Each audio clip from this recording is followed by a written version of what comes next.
میرے بھائیوں، یزید رحمت اللہ علیہ کا دفاع یہ واللہ ناسبیت نہیں ہے۔ کیوں؟ یزید کا دفاع دراصل ان صحابہ کرام کا دفاع ہے جنہوں نے حضرت حسین رضی اللہ تعالی عنہ کے مقابلے میں یزید رحمت اللہ علیہ کی بیعت کی۔ یہ ان صحابہ کرام کا دفاع ہے۔ اسی لیے تو ہم کہتے ہیں کہ یزید صحابہ کرام کے دفاعی قلعے کا دروازہ ہے۔ یزید دفاعی قلعے کا دروازہ ہے۔ جس نے اس دروازے کو توڑنے کی کوشش کی وہ صحابہ کرام تک پہنچے گا۔ اس لیے اے میرے اہل سنت کے نوجوانوں، اس دروازے کو توڑنے سے بچاؤ، یزید کے دفاع کے اوپر کٹھے ہو جاؤ، اس دروازے کو نہ ٹوٹنے دو، نہیں تو یہ صحابہ کرام کی مقدس جماعت تک پہنچیں گے۔ ہمیں غیروں سے کیا گلا، ہمیں تو اپنوں نے ہی ذلیل کیا، غیروں میں کہاں دم تھا، ہمارے اپنوں نے ہی یہ اس دروازے کو توڑنے کی کوشش کی۔ کسی نے کہا چودھری ابو سفیان، اور آج کل کسی نے کہہ دیا صحابہ کرام کی جماعت میں بھی شرک تھا وہ ذات نوات کے حوالے سے۔ او واہ یزید تیری کرامت کہ جس نے تیرے اوپر تان کرنا چاہا آج دنیا ان کے اوپر تان کر رہی۔ سلام اور آداب، امید ہے آپ سب خیریت سے ہوں گے۔ گزشتہ کچھ ویلاگ سے ہم گفتگو کر رہے تھے امام علی مقام حضرت امام حسین علیہ السلام کا یزید کے خلاف جو اقدام تھا، اور انہوں نے اس ظالم حکمران کے خلاف جو قیام فرمایا تھا اور جو خروج کیا تھا، اس کی روشنی میں ہم یہ بات کرنے جا رہے تھے کہ ان کے بعد مسلمانوں میں ظالم حکمران کے خلاف خروج کے حوالے سے کیا نقطہ نظر ہے، اور امام حسین کے اس اقدام کو بنیاد بنا کر ایک عادل اور انصاف پر مبنی اسلامی حکومت کے قیام پر استدلال، اور اس پر اہل خلافت اور اہل امامت دونوں کا نقطہ نظر اور دونوں کے علماء کی آراء آپ کے سامنے پیش کرنے کی ہم کوشش کریں گے۔ ابھی تک جو گفتگو ہماری ہوئی ہے وہ تھا خروج علی الحاکم کا مسئلہ، یعنی جب کوئی شخص حکمران بن جائے اور حکمران بننے کے بعد اگر وہ حکمرانی کے بنیادی شرائط اپنے اس سے وہ کھو دے اور وہ حکمرانی کا اہل نہ رہے، تو پھر اس شخص کو معزول کرنے کا مسئلہ، اور اس کو معزول کرنا اور کرنے کے لیے جو اس کے خلاف خروج کیا جاتا ہے، اس کے خلاف قیام کیا جاتا ہے، اس حوالے سے ہم نے بہت تفصیل سے بات کی اور اہل سنت کا نقطہ نظر بھی آپ کے سامنے رکھنے کی کوشش کی، معتزلہ، خوارج اور زیدیہ کا موقف بھی، اور اس کے ساتھ ساتھ اثنا عشری امامیہ کا نقطہ نظر بھی۔ اور یہ بھی میں نے آپ کو مختصراً بتایا تھا کہ ما قبل خمینی فکر اور ما بعد خمینی فکر میں کیا بنیادی تبدیلی آئی، اور آگے بھی ہم اس پہ بہت ڈیٹیل سے بات کریں گے۔ گزشتہ ویلاگ میں ہم نے آزاد خیال اہل علم کی نمائندگی کے طور پر پاکستان کے اور پورے عالم اسلام اور بلکہ پوری دنیا کے بہت معروف اور فکر اسلامی کو سب سے زیادہ متاثر کرنے والی شخصیت سید ابو العلا مودودی مرحوم کا نقطہ نظر بھی آپ کے سامنے پیش کیا تھا۔ یہ بحث اس تناظر میں ہے، اب تو چونکہ ہم عام طور پر جمہوری ممالک میں رہتے ہیں، یہاں پر الیکشن اور ووٹ کے ذریعے حکمران تبدیل کیا جاتا ہے ایک محدود مدت کے بعد،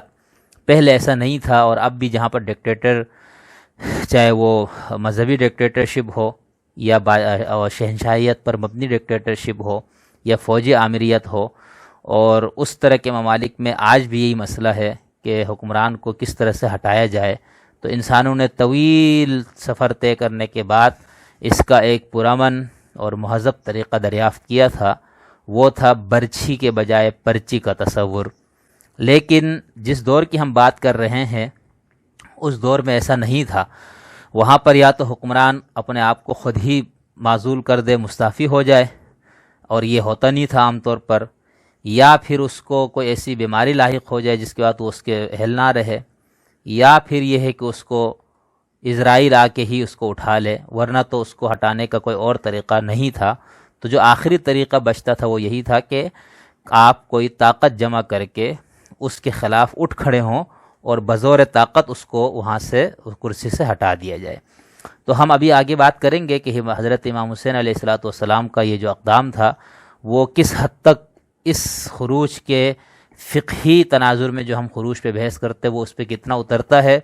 اترتا بھی ہے یا نہیں، اس کو خروج میں شمار کیا جاتا ہے یا نہیں، اور اہل تشیع کا خاص طور پر اس کا کیا موقف رہا ہے اور اب کیا موقف ہے، اس پہ ہم تفصیل سے بات کریں گے۔ تو ہم اس تناظر میں ساری ہماری گفتگو چل رہی تھی اور ہم نے مسئلہ خروج پر بہت تفصیل سے بات کی تھی۔ اب ہم چونکہ حضرت امام حسین کی طرف بڑھ رہے ہیں تو اس سے پہلے میں نے ضروری سمجھا کہ خود حضرت امام حسین علیہ السلام نے جس حکمران کے خلاف قیام فرمایا تھا اس حکمران کا، یعنی یزید جس کو کہا جاتا ہے، اس کی شخصیت کس قسم کی تھی، اس پہ ہم تھوڑی سی بات کریں گے۔ تو سب سے پہلے میں آپ کو یہ بتا دوں کہ جمہور امت کا، چاہے اس کا تعلق کسی بھی مسلمانوں کے مشہور مسالک میں سے کسی بھی مسلک سے ہو، جمہور کا نقطہ نظر تو بالکل واضح ہے، اور کچھ آپ میں سے دوست کہیں گے کہ یزید کی شخصیت پہ گفتگو کرنے کی ضرورت کیوں ہے۔ اس کی ضرورت اس لیے ہے کہ جمہور سے ہٹ کے کچھ لوگوں کا نقطہ نظر اس پہ اور بھی ہے، جس میں ایک نقطہ نظر کے مطابق تو یزید کو ایک عادل اور جائز اور ایک انصاف پسند حکمران کے طور پر پیش کیا گیا ہے۔ اس لیے ضروری سمجھا کہ میں اس پہ تھوڑی سی بات کروں کہ خود یزید کی شخصیت کس طرح کی تھی۔ تو اس پہ ایک تو یہ نقطہ نظر اس کے ماننے والے ہے کہ وہ عادل اور صحیح حکمران تھا، اور اس کے ماننے والے آٹے میں نمک کے برابر ہے۔ اور دوسرا جو نقطہ نظر ہے وہ ہے فسق یزید کے حوالے سے کہ وہ فاسق تھا، اور اہل سنت کے اپنے اصول کے مطابق بھی اور باقی مسالک کے اصول کے مطابق بھی وہ حکمرانی کا بنیادی جو اس کی جو صفت ہے یا بنیادی جو شرط ہے اس کو وہ کھو چکا تھا، وہ فاسق ہو گیا تھا۔ تیسرا نقطہ نظر جو ہے وہ یہ ہے کہ وہ کافر تھا، یعنی کفر کا وہ مرتکب ہو گیا تھا۔ تو ان تین نقطۂ نظر کی روشنی میں ہم بات کریں گے یزید کی شخصیت کے حوالے سے۔ سب سے پہلے میں ان لوگوں کا نقطہ نظر آپ کے سامنے پیش کرتا ہوں جن کا یہ خیال ہے کہ یزید جو ہے وہ ایک صحیح، جائز اور عادل حکمران تھا، اور اس نقطہ نظر کے ماننے والے لوگ جب بھی یزید کا نام لیتے ہیں تو وہ امیر یزید رحمۃ اللہ علیہ کہتے ہیں، اور ان کا اسی طرح احترام اور عزت سے نام لیا جاتا ہے جس طرح کسی عادل حکمران کا نام لیا جاتا ہے، اور ترحیم بھی اس کے ساتھ لگا کے اس پر رحمۃ اللہ علیہ بھی اس کو کہا جاتا ہے۔ اس نقطہ نظر کے ماننے والوں میں ہمارے ہند و پاک میں کچھ لوگ گزشتہ صدی میں سامنے آئے۔ ان میں سے سب سے پہلی جو شخصیت ہے وہ ہے علامہ محمود احمد عباسی صاحب۔ ان کی کتاب جو ہے وہ خلافت معاویہ و یزید کے نام سے، اور پھر ایک اور کتاب تحقیق مزید علی خلافت معاویہ و یزید ہے، جس کے اندر موصوف نے یہ ثابت کرنے کی کوشش کی کہ یزید جو ہے وہ ایک بہت ہی نیک، پرہیزگار اور عادل حکمران تھا۔ مثال کے طور پر وہ اپنی کتاب کے صفحہ نمبر 171 پر لکھتے ہیں، یہ جو کتاب ہے خلافت معاویہ و یزید، یہ 611 صفحات پر مشتمل کتاب ہے، تو آپ اس سے اندازہ لگائیں کہ اس میں انہوں نے کیا کچھ ثابت کرنے کی کوشش کی ہوگی۔ اس صفحہ نمبر 171 پر انہوں نے ایک ہیڈنگ باندھی ہے خصائل محمودہ۔ اس کے تحت وہ لکھتے ہیں کہ علم و فضل، تقوی و پرہیزگاری، پابندی صوم و صلات کے ساتھ امیر یزید حد درجہ کریم النفس، سلیم الطبع، سنجیدہ و متین تھے۔ ایک عیسائی رومی مورخ نے ان کی سیرت کے بارے میں ان کے ہم عصر کا بیان ان الفاظ میں لکھا، پھر اس کا انہوں نے ایک حوالہ دیا ہے، اور پھر ابن کثیر کی کتاب سے بھی انہوں نے مزید ایک حوالہ دیا ہے کہ وہاں پر یہ بات لکھی ہوئی ہے یزید کی عدالت اور ان کی نیک اور پرہیزگاری کے بارے میں۔ اس کا صفحہ نمبر 172 پہ لکھتے ہیں حکمرانی کا مطمح نظر، یعنی یزید حکمران کیوں بنا تھا، کس وہ تصور حکمرانی ان کا کیا تھا۔ لکھتے ہیں حکمرانی و فرما روائی سے مطلب و مقصد امیر یزید، آگے انہوں نے رحمۃ اللہ علیہ لکھا ہوا، میں وہ نہیں بول رہا ہوں، ہر جگہ جہاں یزید کا نام آتا ہے لکھا ہے کہ حکمرانی و فرما روائی سے مطلب و مقصد امیر یزید کے نزدیک خدمت خلق تھا، اور اس خدمت خلق کا آئیڈیل و مطمح نظر امیر المومنین حضرت عمر فاروق کی عادلانہ صالح حکومت و سیاست تھی۔ ایک مرتبہ امیر المومنین معاویہ رضی اللہ نے یزید سے دریافت کیا کہ تم کس طرح عمل کرو گے اگر تمہیں والی بنا دیا جائے۔ یزید کے جواب کو علامہ ابن کثیر نے مع حضرت معاویہ کے کلمات کے ان الفاظ میں نقل کیا ہے۔ تو یہ ہے محمود احمد عباسی صاحب۔ اور پھر جب ان کی یہ کتاب سامنے آئی تو اس کا جو شدید رد عمل وہ آیا سب سے پہلے اہل سنت ہی کی طرف سے، اور پھر اہل سنت کی بہت بڑی شخصیات نے ان کو جواب لکھا۔ محمود عباسی صاحب یہ خود امروہہ کے تھے، اور پھر وہاں سے جب یہ پاکستان آئے تو یہ کراچی میں رہے اور یہیں پر ان کی وفات ہوئی ہے۔ یہ بہت متنازعہ کتاب ہے اور اس سے پابندی بھی لگی تھی بیچ میں، اب دوبارہ یہ شائع ہو رہی ہے۔ تو یہ ہے ان کا نقطۂ نظر کہ وہ ایک عادل، نیک اور صالح حکمران تھا۔ اسی طرح ایک اور شخصیت ہے صلاح الدین یوسف صاحب، انہوں نے یزید کے اوپر ایک کتاب لکھی ہے، یزید بن معاویہ پر الزامات کا تحقیقی جائزہ۔ یہ 913 صفحات پر مشتمل کتاب ہے۔ یہ محمود عباسی صاحب کا تعلق جو ہے وہ مجھے نہیں وہ ہوا کہ یہ کس مسلک سے ہے، بہرحال یہ اہل سنت والجماعت سے ہی ان کا تعلق تھا، لیکن اس موقف کی وجہ سے بہت زیادہ متنازع ہو گئے۔ لیکن یہ صلاح الدین یوسف صاحب، ان کا جو تعلق ہے وہ سلفی مکتب فکر سے ہے۔ اور اب سلفی مکتب فکر کا مسئلہ یہ ہے کہ یہ لوگ ایک تو اپنے آپ کو کسی خاص امام اور کسی خاص مجتہد کی تقلید میں نہیں سمجھتے۔ ان کا خیال یہ ہے کہ تقلید جو ہے یہ شرک ہے اور حرام ہے، اس لیے وہ کہتے ہیں ہم کسی کی تقلید نہیں کرتے۔ اس لیے یہ امت کے جو بڑے نامور ائمہ کرام گزرے ہیں ان میں سے یہ اپنے آپ کو کسی کی طرح منسوب کرنا روادار نہیں سمجھتے۔ دوسرا، اہل سلفیوں کو عام طور پر اہل سنت والجماعت کے اندر شمار نہیں کیا گیا۔ ایک تو اس لیے کہ انہوں نے کسی جو اہل سنت کا اطلاق جن جن گروہوں پر ہوتا ہے، مثال کے طور پر فقہ کے 4 مذاہب ہے جن پہ اہل سنت کا اطلاق ہوتا ہے، اسی طرح علم کلام کے جو مسالک ہے اس میں بھی تقریباً 4 ہے، یعنی عام طور پر کتابوں میں 3 نام یا کچھ میں 4 بھی لکھا ہوا ہے۔ تو ایک تو اشاعرہ، دوسرا ماتریدیہ، اور تیسرا جو ہے وہ حنبلی مسلک جو کہ فقہی بھی ہے اور کلامی بھی ہے، اور محدثین کا مسلک جو کہ احمد بن حنبل ہی والا ہے۔ تو اس میں جب شیخ ابن تیمیہ نے اپنے امام سے جو کہ وہ حنبلی المسلک تھے، ان سے انہوں نے اس تقلید کے معاملے میں بغاوت کا اعلان کیا، اور اس کے بعد وہ خود مجتہد مطلق بن گئے۔ تو جو سلفی ہمارے ہاں آج موجود ہے وہ اپنی نسبت زیادہ تر شیخ ابن تیمیہ کی طرف کرتے ہیں، اور بہت زیادہ ان کا مقام ان کے ہاں ہے، لیکن اس کے باوجود وہ ابن تیمیہ کو بقول ان کے اپنے، ان کا نقطۂ نظر میں آپ کو بتا رہا ہوں، وہ کہتا ہے ہم ابن تیمیہ کو بھی اس طرح سے اپنا مقتدا اور پیشوا نہیں مانتا جس طرح باقی فقہی مسالک اپنے اماموں کو مانتے۔ لیکن جب آپ عملی زندگی میں آتے ہیں تو پھر آپ کو پتہ لگتا ہے کہ تقلید کے بغیر چارہ نہیں ہے، ایک عامی کے لیے تقلید کے بغیر گزارا نہیں ہے۔ تو اس لیے پھر ہمارے سلفیوں میں ہر دوسرا بندہ مجتہد مطلق ہو جاتا ہے۔ تو اس لیے سلفیوں کے نمائندگی کے طور پر کسی ایک شخص کو پیش کرنا یہ تھوڑا سا مشکل کام ہو جاتا ہے۔ اب مثال کے طور پر یہ جو موصوف جن کا میں نے نام لیا، صلاح الدین یوسف صاحب، یہ بہت معروف نام ہے ان کے ہاں، اور ان کی تفسیر بھی سعودی عرب سے چھپتی ہے، اردو زبان میں جو تفسیر تقسیم ہوتی ہے مفت میں، اور پھر ان کے ہاں ان کی بہت شخصیت کا ایک احترام بھی ہے۔ لیکن اس کے باوجود آپ اگر سلفی مکتب کے مختلف علماء سے بات کریں تو آپ کو مختلف نقطۂ نظر مل جائیں گے۔ یہاں پر ہم ان کا نقطۂ نظر پیش کر رہے ہیں چونکہ یہ خود سلفی المسلک ہے، اور سلفیوں نے بھی ان کو ابھی تک اپنے مسلک سے نکالنے کا کوئی اعلان نہیں کیا، تو اس کا مطلب ہے کہ ابھی سلفی ہی ہے یہ، ٹھیک ہے، جن کو ہمارے ہاں اہل حدیث کہا جاتا ہے، غیر مقلدین کہا جاتا ہے، عرب دنیا میں ان کو سلفی کہا جاتا ہے، تیمیون کا اطلاق بھی ان پہ مصر وغیرہ میں کیا جاتا ہے۔ تو ان کا تعلق سلفی مسلک سے ہے، لیکن میں آپ کو بار بار یہ بتا رہا ہوں کہ ہم ان کو سلفیوں کا نمائندہ نہیں کہہ سکتے۔ سلفیوں کے ہاں جو زیادہ تر یزید کے حوالے سے ایک ہمدردی کا جو رجحان نظر آتا ہے، تو اس کی بنیادی وجہ یہ ہے کہ ان کا یہ خیال ہے کہ شیخ ابن تیمیہ نے اس حوالے سے سکوت کا لکھا ہے، یعنی انہوں نے اس طرح سے یزید کی تکفیر اور تفسیق نہیں کی۔ ہم اس پہ آگے بات کریں گے کہ خود ابن تیمیہ کا جو موقف ہے وہ کیا تھا، اور اس موقف کو سمجھنے کے حوالے سے 2 نقطۂ نظر ہو گئے جس کی وجہ سے یہ مسئلہ ہوا۔ تو یہ امیر یزید یعنی یہ جو کتاب ہے یزید بن معاویہ پر الزامات کا تحقیقی جائزہ، تو اس کے صفحہ نمبر 32 پر انہوں نے ایک حدیث دی ہے کہ حضور نے فرمایا کہ کوئی جو شخص اپنے بھائی کی عزت سے اس چیز کو دور کرے گا جو اسے عیبدار کرتی ہے،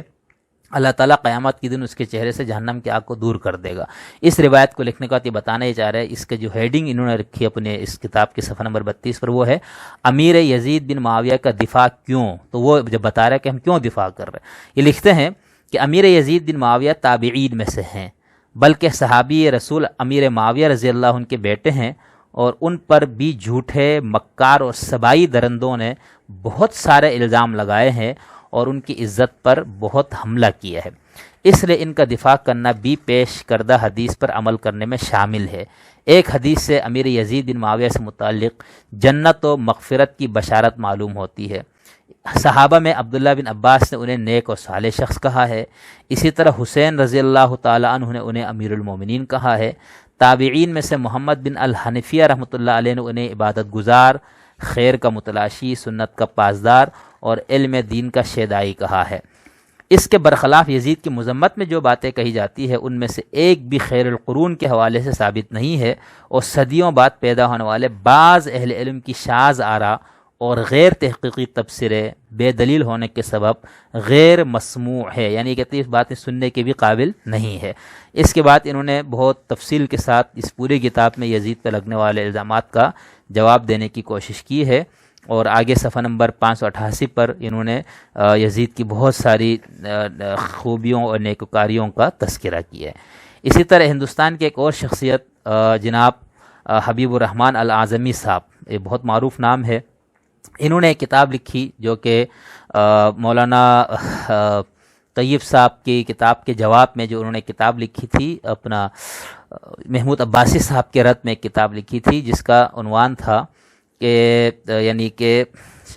شہید کربلا اور یزید۔ اس کتاب کا جواب لکھا ہے حبیب الرحمن الاعظمی صاحب نے، ان کے نام کے ساتھ لکھا ہوا ان کی کتاب کی ٹائٹل پر، محدث کبیر محقق جلیل حضرت مولانا ابو المعصر حبیب الرحمن الاعظمی۔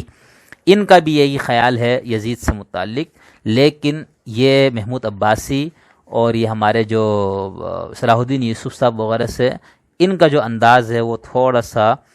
کم ہے یزید کی خوبیوں کو بیان کرنے میں، لیکن ان کا یہی خیال ہے کہ یزید جو ہے وہ اس طرح سے ایک فاسق یا بدکردار یا ظالم یا ایسا کافر شخص نہیں تھا جس طرح ان کو تاریخ میں بیان کیا گیا ہے۔ اپنی کتاب کے صفحہ نمبر 41 پر انہوں نے لکھا ہے، اس کتاب کا نام ہے تبصرہ بر شہید کربلا و یزید، ٹھیک ہے، میں شہید کربلا و یزید کا حوالہ میں آپ کو اگلے ویلوگ میں دوں گا۔ تو اس کتاب کا جواب لکھتے ہوئے مولانا صاحب نے بہت کوشش کی ہے کہ مولانا طیب صاحب کو جواب دیا جائے، تو آگے ایک جگہ انہوں نے لکھا ہے صفحہ نمبر 41 پر، اس طویل گفتگو کا حاصل یہ ہے کہ اس وقت تک یزید کے فسق کی کوئی تاریخی شہادت نہیں ملتی، نہ اس کی شہادت ملتی کہ حضرت حسین رضی اللہ تعالیٰ عنہ اس کے فسق کے خلاف عالم جہاد بلند کرنے نکلے تھے، بلکہ جیسا کہ پہلے بتایا جا چکا ہے کہ وہ اپنے کو یزید سے افضل اور اس سے زیادہ اپنے کو مستحق خلافت سمجھتے تھے، اور اس میں کوئی شبہ نہیں کہ جہاں تک علم و فضل، شرف صحبت تو علاقہ ابنیت رسول اور تقوی و طہارت کا تعلق ہے، یزید آپ کی جوتیوں کے تسمہ کے برابر نہیں تھا، اس لیے آپ اپنے مقابل میں اس کو حقدار خلافت نہیں سمجھتے تھے۔ تو ان کا یہ خیال ہے کہ امام حسین نے جو ان کے خلاف اقدام کیا، میں اس پہ ایک اور ویلوگ بھی کروں گا کہ امام حسین نے جو اقدام کیا ہے اس کے حوالے سے یہ دو نقطۂ نظر کس طرح سے موجود ہے کہ ان کا یہ اقدام اپنے نسلی تفوق کی بنیاد پر تھا یا یزید کی شخصیت اور اس کے پالیسیوں کی وجہ سے، ٹھیک ہے۔ اسی طرح انہوں نے حبیب الرحمن الاعظمی صاحب نے اپنی کتاب کے صفحہ نمبر 108 پر آخری صفحے پر خلاصہ مباحث کے نام سے انہوں نے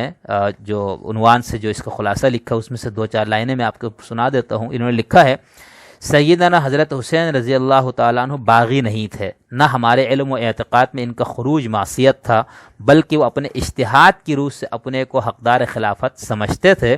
اس لیے انہوں نے یزید کی بیعت نہیں کی اور موقع کا انتظار کرتے رہے کہ صحیح خلافت قائم ہونے کے امکانات پیدا ہو جائے۔ اس کا نمبر 2 پہ لکھا ہے، اس کا کوئی ثبوت نہیں ہے کہ یزید نے حضرت حسین کو قتل کیا یا اس کا حکم دیا یا وہ اس سے راضی تھا۔ نمبر 3 پہ لکھتے ہیں، یزید کافر و مرتد نہیں تھا، بلکہ اس کے فسق کا بھی کوئی لائق اعتماد ثبوت نہیں۔ علماء اعلام نے اس کے مسلمان ہونے کی تصریح کی ہے، اور کسی مسلمان کو بلا ثبوت و دلیل فاسق کہنا جائز نہیں۔ کوئی شہرت جو عینی شاہدوں کی شہادت مبنی نہ ہو لائق اعتماد و حجت نہیں ہے۔ آگے لکھتے ہیں، یزید نہ تو ائمہ علم میں سے تھا نہ ائمہ تقویٰ میں سے، وہ اپنے جیسے دوسرے مسلمان بادشاہوں کی طرح ایک بادشاہ تھا، وہ خلیفہ بھی تھا مگر خلیفہ راشد نہ تھا، اسی لیے سیوطی وغیرہ نے اس کا ذکر بضمن خلفاء کیا ہے، اور ابن تیمیہ نے اس پر لفظ خلیفہ کا اطلاق کیا ہے۔ عقیدہ فسق یزید کا تعلق سنیت سے نہیں ہے۔ اب یہ ہم آگے بات کریں گے، باقی جو بڑے علماء ہیں ان کا خیال یہ ہے کہ ہے بالکل اس کا، لیکن ان کا یہ کہنا ہے کہ فسق یزید کا جو رکھنا ہے کہ یہ فاسق ہے، یعنی اس کا تعلق عقیدے سے نہیں ہے، سنیت کے عقیدے سے، نہ اثباتاً نہ نفیاً، بلکہ اس کی حیثیت محض ایک علمی تحقیق کی ہے۔ اگر کسی عالم کے نزدیک شرعی قواعد کے ماتحت اس کا فقہ ثابت ہو اور وہ اس کو فاسق مانتا ہو تو وہ بھی سنی ہے، اور کسی عالم کے نزدیک ان قواعد کے روح سے اس کا فقہ ثابت نہ ہوتا ہو اس لیے وہ اس کو فاسق نہ مانتا ہو تو وہ بھی سنی ہے۔ تو یہ صفحہ نمبر 108 اور 109 پہ انہوں نے خلاصے میں یہ باتیں بیان کی۔ تو آج کی ویڈیو میں نے آپ کو صرف یہ بتانے کی کوشش کی کہ یزید کے حوالے سے ایک نقطہ نظر یہ ہے کہ وہ حاکم، اس مسلمان حکمران تھا، عادل بھی تھا، نیکوکار بھی تھا، اور بالکل ایک درست مفہوم میں وہ خلیفہ تھا۔ اب اس کے بعد ہم اگلی ویلوگ میں دوسرا نقطہ نظر بیان کریں گے جو فسق یزید کے حوالے سے ہے۔ امید ہے میں آپ کو ان لوگوں کا موقف پہنچانے میں کامیاب ہوا ہوں جن کا جو یزید کی حامی ہے یا اس کو ٹھیک سمجھتے ہیں۔ بہت شکریہ۔ گفتگو کر رہے تھے یزید کی شخصیت کے حوالے سے مسلمانوں میں کیا نقطۂ نظر پائے جاتے ہیں۔ گزشتہ ویلوگ میں ہم نے ان لوگوں کا موقف پیش کرنے کی کوشش کی تھی جو یزید کو نیک اور عادل حکمران سمجھتے ہیں۔ آج کی ویلوگ میں ہم اہل سنت والجماعت کا جو اجماعی موقف جس کو کہا جاتا ہے اس کو آپ کے سامنے رکھنے کی کوشش کریں گے، اور اس کے لیے کچھ اس اہل سنت علماء کی آراء آپ کے سامنے رکھیں گے جن کا یہ خیال ہے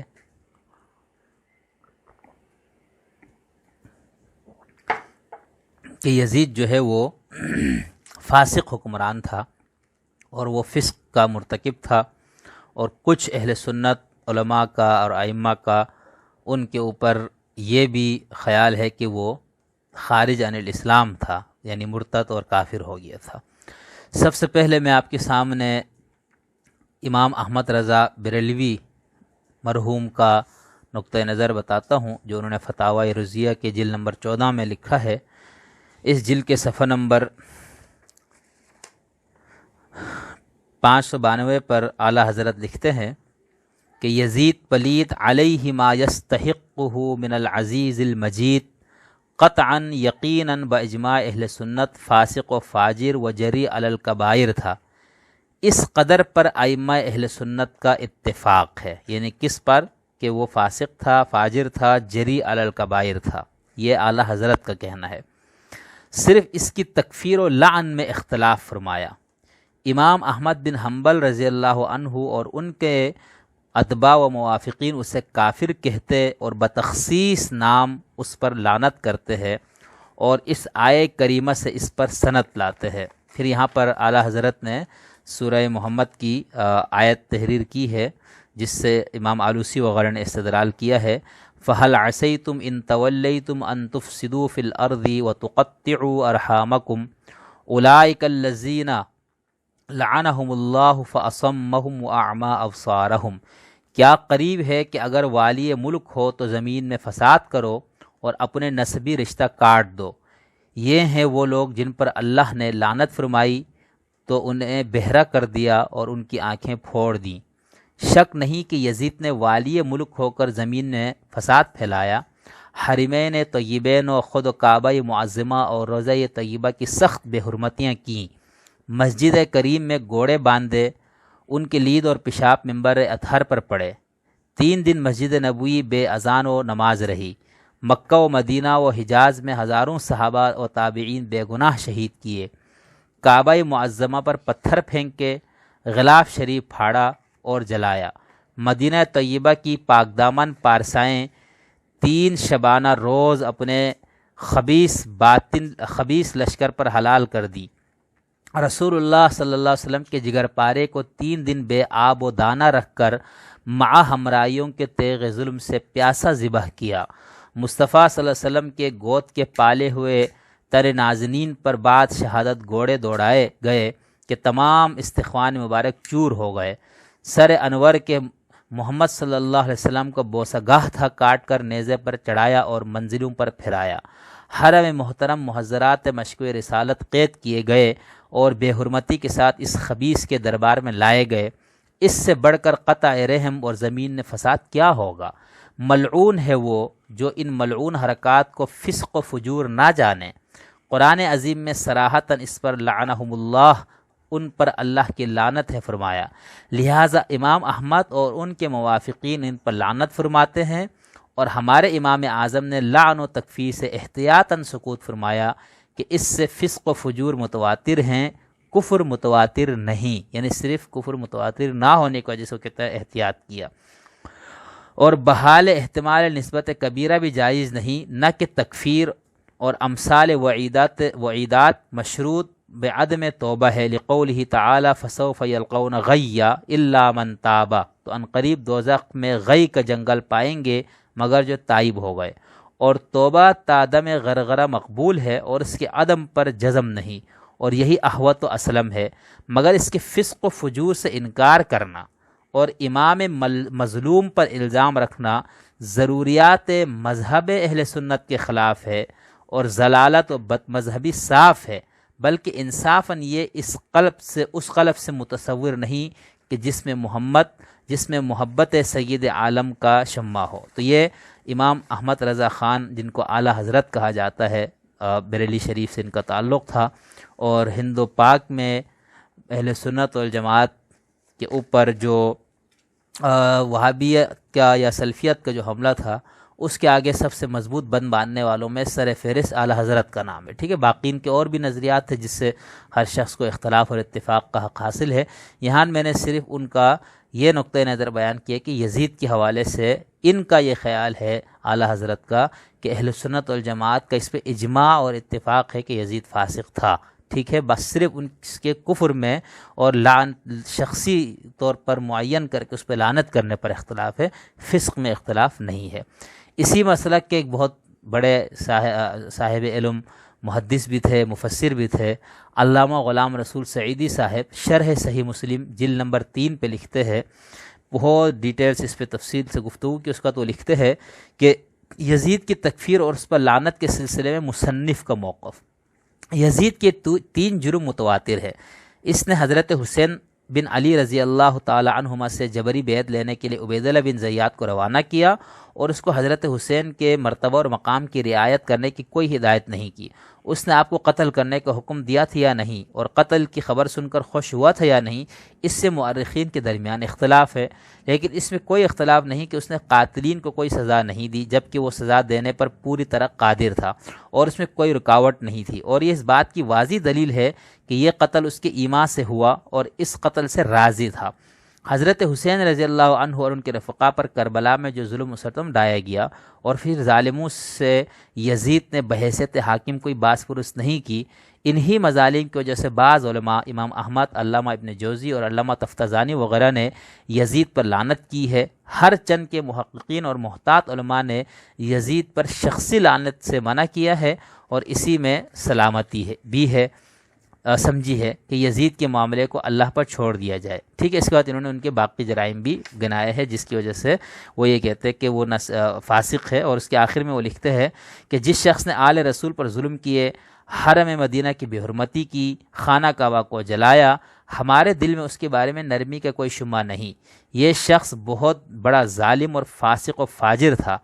اگر ہمیں شرعی حدود و قیود اور قواعد شریعہ کا پاس نہ ہوتا تو ہم یزید پر کفر کا حکم لگا دیتے، اور اس پر شخصی لعنت کرنے میں کوئی تعامل نہ ہوتا۔ یہ تو دو تھے بریلوی اہل سنت والجماعت، حنفی بریلوی مسلک سے تعلق رکھنے والے صاحبان علم۔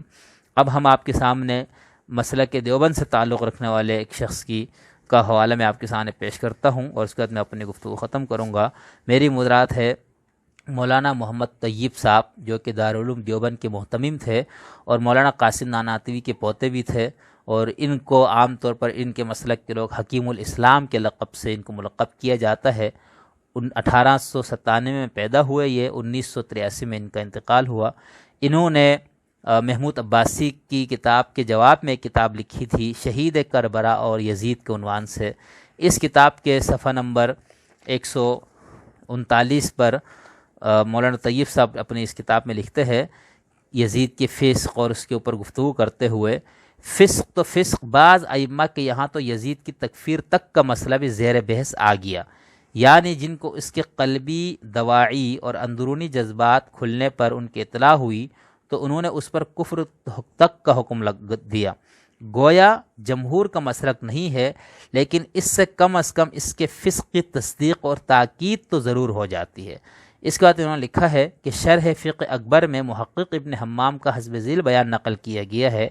ابن حمام فرماتے ہیں کہ یزید کی تکفیر میں اختلاف کیا گیا ہے، بعض نے اسے کافر کہا ہے کیونکہ اس سے وہ چیزیں مروی ہیں جو اس کے کفر پر دلالت کرتی ہیں کہ اس نے شراب کو حلال سمجھا، اور قتل حسین اور ان کے ساتھیوں کے قتل کے بعد اس نے منہ سے نکالا کہ میں نے حسین وغیرہ سے بدلہ لے لی ہے جو انہوں نے میرے بزرگوں اور رئیسوں کے ساتھ بدر میں کیا تھا، یا ایسی اور باتیں۔ شاید یہی وجہ ہے کہ امام احمد کی اسے کافر کہنے کی کہ ان کے نزدیک یزید کی اس تقریر کی نقل ثابت ہوگی۔ اس سے واضح ہے کہ اختلاف اگر ہے تو یزید کی تکفیر میں ہے، تفسیق میں نہیں، اور امام احمد بن حنبل جبکہ یزید کے کفر تک کے بھی قائل ہو گئے تو فسق تو بطریقہ اولا قائل تسلیم کیے جائیں گے۔ اس لیے یزید کے فسق پر اتفاق علماء کے ساتھ ایک امام مجتہد کی مہر بھی لگ جاتی ہے۔ تو یہاں پر انہوں نے یہ بات بہت کلیئرلی اور بہت واضح کر کے دو ٹوک انداز میں بیان کی ہے اور لکھا ہے کہ یزید کی جو تفسیق ہے، اس کے فاسق ہونے کے حوالے سے ہمارے ہاں کوئی اس پہ اختلافی رائے نہیں ہے۔ اس کے بعد آگے لکھتے ہیں یزید کا یہی وہ ذاتی، اجتماعی اور مسلمہ کل فسق ہے جس سے اس کے مستحق لعنت ہونے کا مسئلہ ائمہ کے زیر بحث آیا، اور علماء نے اس پر فقہی حیثیت سے کافی مبسوط اور مفصل کلام کیا۔ ہمیں یزید پر لعنت کرنے نہ کرنے سے بحیثیت مسئلہ کو تعرض کرنا نہیں، تاہم یہ ضرور ہے کہ مستحق لعنت اشد قسم کا فاسق ہی ہو سکتا ہے، اس لیے یہ استحقاق لعنت کا مسئلہ در حقیقت یزید کے فسق کی ایک مستقل دلیل ہے۔ بس یزید جواز کے دلائل جو آگے آ رہے ہیں وہ لعنت کے ترغیب دینے کے لیے نہیں بلکہ اس کے فسق کے اس بات کے سلسلے میں۔ تو انہوں نے پھر کافی حوالے دیے ہیں جس سے ثابت ہوا، یعنی ان کا یہ کہنا ہے کہ اہل سنت کے ہاں یہ جو ایک مسئلہ اختلافی ہے کہ شخصی لعنت جو ہے وہ ہے یا نہیں، تو ان کا یہ کہنا ہے کہ چونکہ ہمارے مسلک میں اس طرح سے شخصی لعنت کا مسئلہ نہیں ہے، اس لیے اس کے اوپر اختلاف بہرحال موجود ہے کہ یزید ایک ایسا شخص ہے جس کے اوپر لعنت کی جا سکتے نہیں۔ ثابت انہوں نے اس سے یہ کرنے کی کوشش کی کہ فسق ان کا مسلم تھا، اسی لیے تو فقہا میں اس کے اوپر لعنت، شخصی لعنت کرنے اور نہ کرنے کے حوالے سے اختلاف ہوا۔ اسی طرح اپنی اسی کتاب شہید کربلا اور یزید کے صفحہ نمبر 86 پر لکھتے ہیں، عبارت بالا سے صاف واضح ہے کہ یزید کے فسق کے بارے میں صحابہ کی دو رائیں نہ تھیں بلکہ ان کے خلاف کھڑے ہونے میں دو رائیں تھیں۔ یعنی یہ جو کچھ لوگوں نے ثابت کرنے کی کوشش کی کہ صحابہ نے کیوں باقیوں نے ان کی یزید کے خلاف خروج نہیں کیا، اس کا مطلب ہے کہ یزید صحیح آدمی تھا، تو کہہ رہا نہیں، اس وجہ سے نہیں ان کا تھا اختلاف، ان کے اندر صرف یہ تھا کہ اس کے خلاف قیام کرنا چاہیے یا نہیں، اس کے خلاف کھڑا ہونا چاہیے نہیں۔ فسق کے بارے میں اس دور میں جو صحابہ تھے ان کا اتفاق تھا۔ ہم اس پہ آگے بات کریں گے کہ اگر فسق پہ اتفاق تھا یا فاسق سمجھتے تھے تب اس کے باوجود انہوں نے خروج کیوں نہیں کیا، اس پہ ہم ڈیٹیل سے بات کریں گے انشاءاللہ، اور وہ بھی اس کی اہلیت و نااہلیت کے معیار سے نہیں، جبکہ فسق مسلمہ کل تھا، بلکہ وہی اثارہ فتنہ کے خطرہ سے جس کی بنیادی وجہ بنی امیہ کی عصبیت و قوت اور اس وقت کی چھائی ہوئی شوکت تھی جس سے عہدہ برآ ہونا دشوار تھا، اور در صورت خروج کے علاوہ فساد ذات البین کے مسلمانوں کا خون رائے گا بھی جاتا۔ یزید کی محبوبیت اور اہلیت کا یہاں کوئی سوال نہ تھا، پس صحابہ کی اکثریت کی اس بیعت کو خلیفہ کے کردار کی خوبی پر محمول کیا جانا تاریخ کی تکذیب ہے، نہ کہ تاریخی ریسرچ۔ تو یہ چونکہ کتاب ہی انہوں نے محمود عباسی کے جواب میں لکھی ہے، تو اس لیے اس طرح کے موضوعات پر انہوں نے بہت تفصیل سے بات کی ہے۔ تو یہ میں نے آپ کے سامنے بتا دیا، اعلیٰ حضرت کا بھی نقطۂ نظر، مولانا علامہ غلام رسول سعیدی صاحب کا بھی، مولانا محمد طیب صاحب محتمم دارالعلوم دیوبند کا بھی، اور اس کے علاوہ بہت زیادہ، اور پھر ان لوگوں نے جن بڑے بڑے علماء کا ائمہ اہل سنت کے حوالے دیے، تو اس وجہ سے ان کا یہ خیال ہے ان سب کا، اور بلکہ اعلیٰ حضرت نے لکھا ہے کہ یہ ضروریات مذہب اہل سنت سے انکار کے مترادف ہے اگر کوئی شخص یزید کے فسق کا قائل نہیں ہے۔ اسی لیے جن لوگوں نے فسق یزید کا انکار کیا ان کو یہ لوگ اہل سنت میں شمار نہیں کرتے۔ اب ہم اگلی ویلاگ میں تکفیر یزید سے متعلق تھوڑی سی گفتگو کر کے آگے بڑھنے کی کوشش کریں گے۔ ہم یزید کی شخصیت کے حوالے سے گفتگو کر رہے تھے، اور آپ کو پہلے تو یہ بتایا کہ آج بھی ایسے لوگ موجود ہیں جو اس کی عدالت اور نیک نامی کے قائل ہے، اور اس کو ثابت کرنے کے انہوں نے کتابیں لکھی. اور دوسرا نقطۂ نظر والوں کا میں نے بتایا کہ وہ فسق کے اوپر ان کا یہ کہنا ہے کہ اہل سنت والجماعت کا اطلاق جس گروہ پر ہوتا ہے یا جن گروہوں کے مجموعے پر ہوتا ہے، ان کا یہ عقیدہ ہے کہ یزید جو ہے وہ فاسق تھا، اور فسق یزید پہ اہل سنت والجماعت کے اجماع کا دعویٰ کیا گیا. آج ہم کچھ گفتگو کریں گے یزید کی تکفیر کے حوالے سے، یعنی کہ کیا یزید جو ہے وہ مسلمان تھا بھی یا نہیں، اور وہ مرتد تھا یا دائرہ اسلام میں تھا. اس حوالے سے جیسا کہ ہم نے اہل سنت کا موقف بیان کرتے ہوئے امام احمد رضا خان، علامہ غلام رسول سعیدی، مولانا طیب صاحب وغیرہ، ان سب نے جو اقتباسات میں آپ کے سامنے پیش کیے تھے، اس کے اندر انہوں نے اس بات کا دعویٰ کیا تھا کہ اہل سنت والجماعت سے بھی بہت سارے علماء اور ائمہ اس طرح کے ہیں اہل علم جو تکفیر یزید کے قائل تھے، یزید کے کفر کے قائل تھے وہ. اور ان میں سے امام آلوسی کا نام لیا گیا، اور امام احمد بن حنبل رحمۃ اللہ علیہ کا نام لیا گیا، اور اس طرح سے اور بھی کچھ اہل علم ہے جن کی طرف یہ منسوب ہے. اور امام احمد بن حنبل وہ شخص ہے جن کی طرف ہمارے ہاں، جیسے میں نے جب یزید کی کو صحیح حکمران یا اس کو عادل حکمران سمجھنے والوں کا موقف جب پیش کیا تھا، تو وہاں پر میں نے ایک بات کہی تھی کہ اس میں سے مولانا صلاح الدین یوسف صاحب، جن کی 900 صفحے کی کتاب ہے یزید کی شخصیت اور اس کے دفاع کے حوالے سے، تو ان کا اپنا تعلق جس گروہ سے ہے وہ سلفی گروہ ہے، مکتب ان کا جو مسلک ہے. اب ان لوگوں کا، یعنی جن کو ہم سلفی یا اہل حدیث یا غیر مقلدین کہتے ہیں، وہ فقہ میں اور فقہی اماموں میں وہ اپنے آپ کو سب سے زیادہ اگر وہ قریب رکھتے ہیں تو وہ احمد بن حنبل ہے. ٹھیک ہے، اور اس کی بنیادی وجہ تو یہی ہے کہ وہ ابن تیمیہ چونکہ اس مکتب فکر کے بانیوں میں شمار ہوتے ہیں، اور ابن تیمیہ خود پہلے حنبلی المسلک تھے، امام احمد بن حنبل کے مقلد تھے. بہرحال ابھی بھی اس پہ بحث ہے، گفتگو ہے کہ ابن تیمیہ جو ہے وہ مجتہد مطلق تھے یا وہ حنبلی تھے. تو اس پہ دونوں طرف آ رہا ہے اور دونوں طرف کے اپنے دلائل ہے. لیکن چونکہ ان کا جو سب سے بڑا ان کو کریڈٹ دیا جاتا ہے، علامہ اقبال نے بھی اپنے خطبات نمبر 6 میں خطبہ میں اجتہاد کے عنوان پہ جو ان کا ہے اس کے اندر، اور باقی بھی بہت سے جدید اور قدیم دانشوران اور اہل علم کا یہ موقف ہے کہ ابن تیمیہ نے تو جو تقلید شخصی یا کسی ایک ہی مسلک کو کی تقلید میں رہنے کے خلاف انہوں نے علم بغاوت بلند کر کے اجتہاد کا دعویٰ کیا تھا. اچھا، اجتہاد فی المذہب جو ہے یا اجتہاد منتصب وغیرہ، وہ تو تمام مذاہب اور مسالک میں آج بھی موجود ہے. جھگڑا جو تھا وہ تھا اجتہاد مطلق کا، کہ اہل سنت کا یہ موقف بن گیا تھا کہ اب اجتہاد مطلق کا دروازہ بند ہو جانا چاہیے، کیونکہ اس دروازے کو کھلا رکھنے سے مسلمانوں میں فقہی اور کلامی مسالک اور مکاتب بنتے ہی چلے جا رہے ہیں، اختلاف بڑھتا جا رہا ہے. تو اس اختلاف کو کم کرنے یا اس کا راستہ روکنے کے لیے انہوں نے یہ مناسب سمجھا کہ اب مجتہد مطلق کوئی نہیں ہو سکتا، اجتہاد مطلق کا دروازہ بند. کیونکہ جب بھی اجتہاد مطلق کا کوئی شخص علم لے کے اٹھتا ہے تو وہ چونکہ اپنے سے پہلے جتنے بھی فقہی اور کلامی مسالک ہیں ان سب سے وہ اصولوں میں اختلاف کرتا ہے، اور اصولوں میں اختلاف کرنے کے بعد جب وہ اپنے اصول وضع کرتا ہے تو ان اصولوں کی روشنی میں جب وہ فروعات کا استنباط کرتا ہے تو وہ بھی اختلاف دوسروں سے کرتا ہے. تو جو مجتہد مطلق ہوتا ہے وہ اصول اور فروع دونوں میں اپنے سے جو پہلے گزرے ہوئے جو ائمہ یا فقہا ہے ان سے وہ اختلاف کرتا ہے، تبھی تو مجتہد مطلق بنتا ہے. اور جب بھی کوئی شخص مجتہد مطلق بنے گا، اس کے نام پہ یا اس کی فکر کی بنیاد پہ لازماً ایک مسلک وجود میں آئے گا. آپ اس سے لاکھ انکار کریں لیکن اس کے بغیر چارہ نہیں ہے، اور یہ کوئی معیوب بات بھی نہیں ہے. لیکن بہرحال زوال بغداد اور یہ سب چیزوں کو دیکھتے ہوئے ان کو یہ لگا کہ اب اس اختلاف کا جو دروازہ کھلا ہوا ہے اور جس کی وجہ سے اختلافات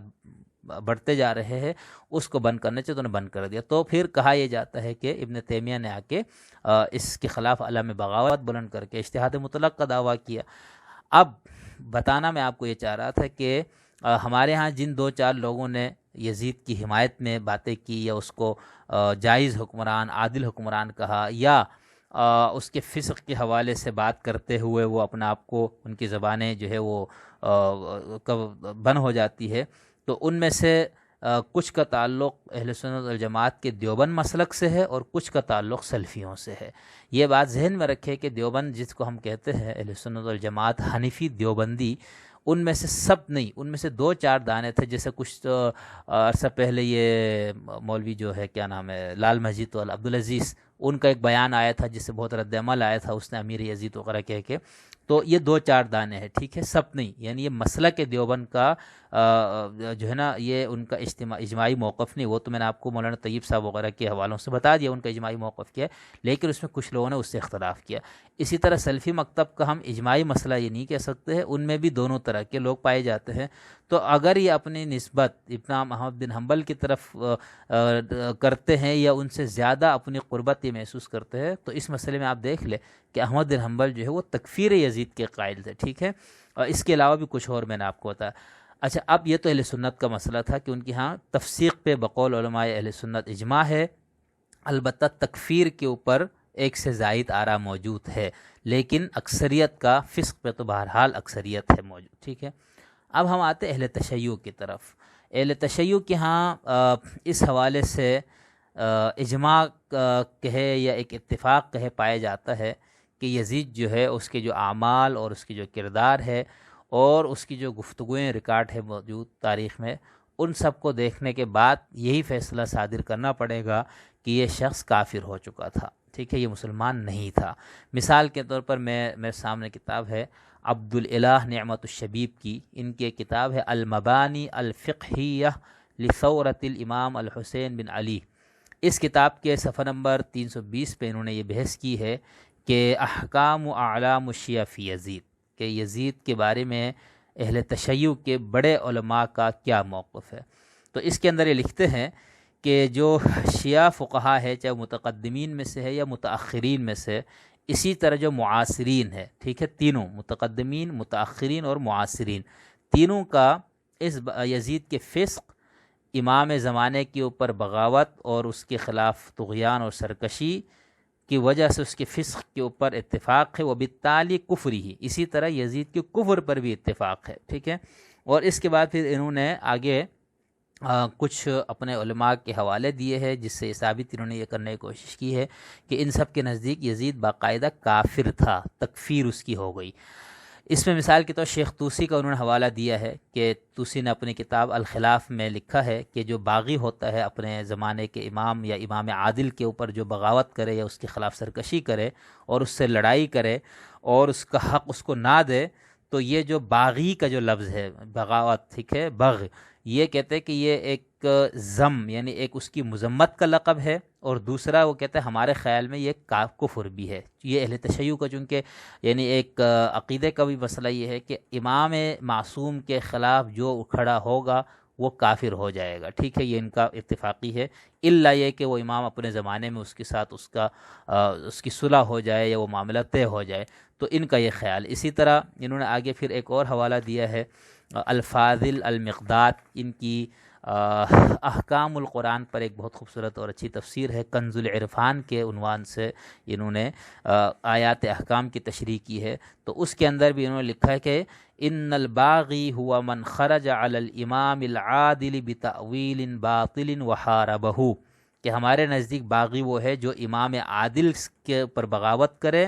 اس کے خلاف اٹھ کھڑا ہو اور ایک باطل تعویل کے ذریعے اور اس امام کے ساتھ جنگ کرے، وَهُوَ عِنْدَنَا كَافِرٌ، وہ ہمارے نزدیک کافر ہے۔ اسی طرح پھر وہ آگے لکھتا ہے کہ انہوں نے ایک حدیث بھی پیش کی جس میں حضرت علی سے سرکار نے فرمایا کہ تم سے جنگ مجھ سے جنگ ہے، تم سے صلح مجھ سے صلح ہے، تو یہ کہتے ہیں کہ اس طرح ان کا خیال ہے کہ وہ کافر تھا۔ اسی طرح شیخ انصاری کی کتاب سے بھی انہوں نے حوالہ دیا ہے، نعمت الشبیب صاحب نے اپنی کتاب میں، جو میں پڑھ رہا ہوں صفحہ نمبر 321 پہ، یہ لکھتے کہ شیخ انصاری نے کتاب طہارت میں لکھا ہے وَبِالْجُمْلَةِ فَلَا شَيْءٌ أَوْضَحُ وَأَشْهَرُ مِنْ كُفْرِ يَزِيدٍ لَعَنَهُ اللَّهُ، کہتے ہیں کہ خلاصہ کلام یہ ہے کہ کوئی بھی بات، کوئی بھی چیز زیادہ واضح اور زیادہ مشہور یزید لعنت اللہ علیہ کی کفر سے نہیں ہے، یعنی کہتے ہیں اتنا واضح اور اتنا مشہور ہے کہ اس سے زیادہ واضح اور اس سے زیادہ مشہور کوئی بات نہیں ہے، کیا؟ یزید کے کفر کا۔ اس کے بعد نعمت الشبیب صاحب لکھتے ہیں اپنی کتاب یہ جو المبانی الفقہیہ لثورۃ الامام میں کہ شیخ انصاری نے اس کے یزید کے کفر پر جو دلائل دی ان میں سے ایک دلیل یہ ہے کہ ناصبی کا کفر، یعنی ناصبی کے کفر پہ ان کا کہنا یہ ہے کہ جو اہل بیت سے دشمنی اور عداوت رکھے تو وہ شخص ناصبی ہے، اور ناصبی کے کفر پہ ان کے ہاں اتفاق پایا جاتا ہے۔ تو اسی طرح ہمارے ہاں جو آیت اللہ حسین نجفی صاحب کی کتاب ہے سعادت الدارین، اور اس کے علاوہ اور بھی اس طرح کی کتابیں، تو ان سب کے اندر آپ کو یہ نظر آئے گا کہ اہل تشیع کے ہاں اس حوالے سے ایک طرح سے اتفاق نظر آتا ہے کہ یزید کی شخصیت کو دیکھتے ہوئے اس کا کردار اور اس کے حوالے سے جو کچھ ہمارے پاس تاریخ میں کتابوں میں موجود ہے وہ اس کو دائرہ اسلام میں رکھنے یا اس میں اس کو شمار کرنے کا ہمارے پاس کوئی جائز اس کی کوئی وجہ یا سبب نہیں ہے، لہٰذا ان کے نزدیک یزید کافر ہے۔ اور اہل سنت کا بھی میں نے بتا دیا کہ ان کے ہاں بھی کچھ بڑے نام ہیں جو تکفیر یزید کے قائل ہے۔ ہم آگے اگلی ولاگ میں اب ہم خود امام علی مقام حضرت امام حسین علیہ السلام کے اپنے کچھ الفاظ بیان کر کے دیکھیں گے کہ وہ ان کے نظر میں یزید کی شخصیت کس قسم کی تھی اور یزید کے کیا جرائم تھے، پھر ہم آگے بڑھیں گے مزید۔ گزشتہ ویلاگ میں ہم نے یزید کی شخصیت کے حوالے سے جو گفتگو کی تھی اس میں اہل تشیع کا موقف آپ کو بتایا تھا کہ ان کے ہاں بقول ان کے اہل علماء کے یزید کی تکفیر پر اتفاق ہے، اور اس میں ہم نے اشارتاً یہ بات بھی کہی تھی کہ خود اہل سنت کے کچھ علماء ہے جو یزید کی تکفیر کے قائل ہے، اور تفسیق یا فسق یزید کے تو سارے اہل سنت بقول اعلی حضرت وغیرہ کے قائل ہے۔ جن کچھ لوگوں نے اس میں اختلاف کیا ان کا بھی میں نے آپ کو موقف بتایا، اور پھر اس کے بعد اب سوال یہ پیدا ہوتا ہے کہ خود امام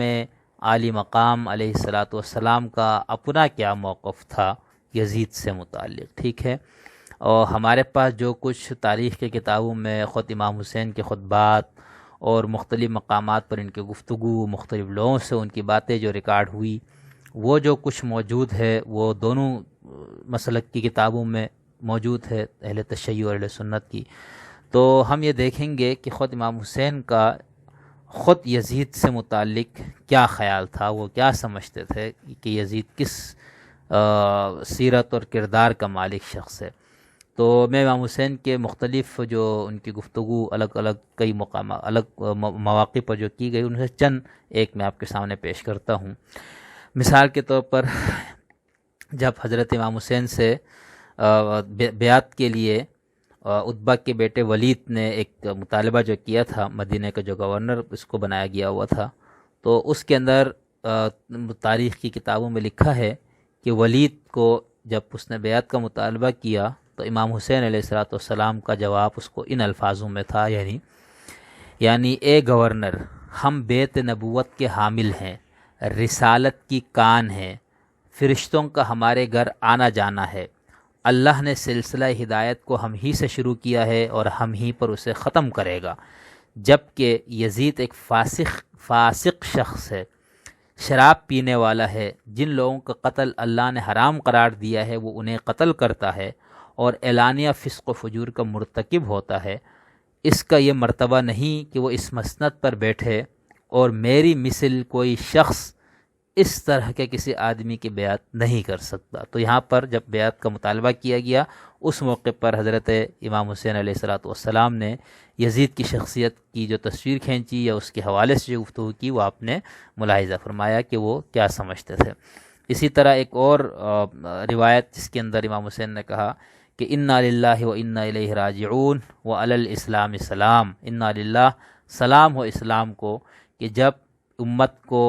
ایک راعی، ایک حکمران مل گیا ہے یزید جیسا۔ اسی طرح ایک اور خطبے میں ایک اور گفتگو میں انہوں نے کہا الا و انہا اولئک قد لزموا طاعت الشیطان و ترکوا طاعت الرحمن و اظہروا الفساد و عطلوا الحدود واستأثروا بالفیء و احلوا حرام اللہ و حرموا حلالہ۔ خبردار، کیا تم دیکھتے نہیں ہو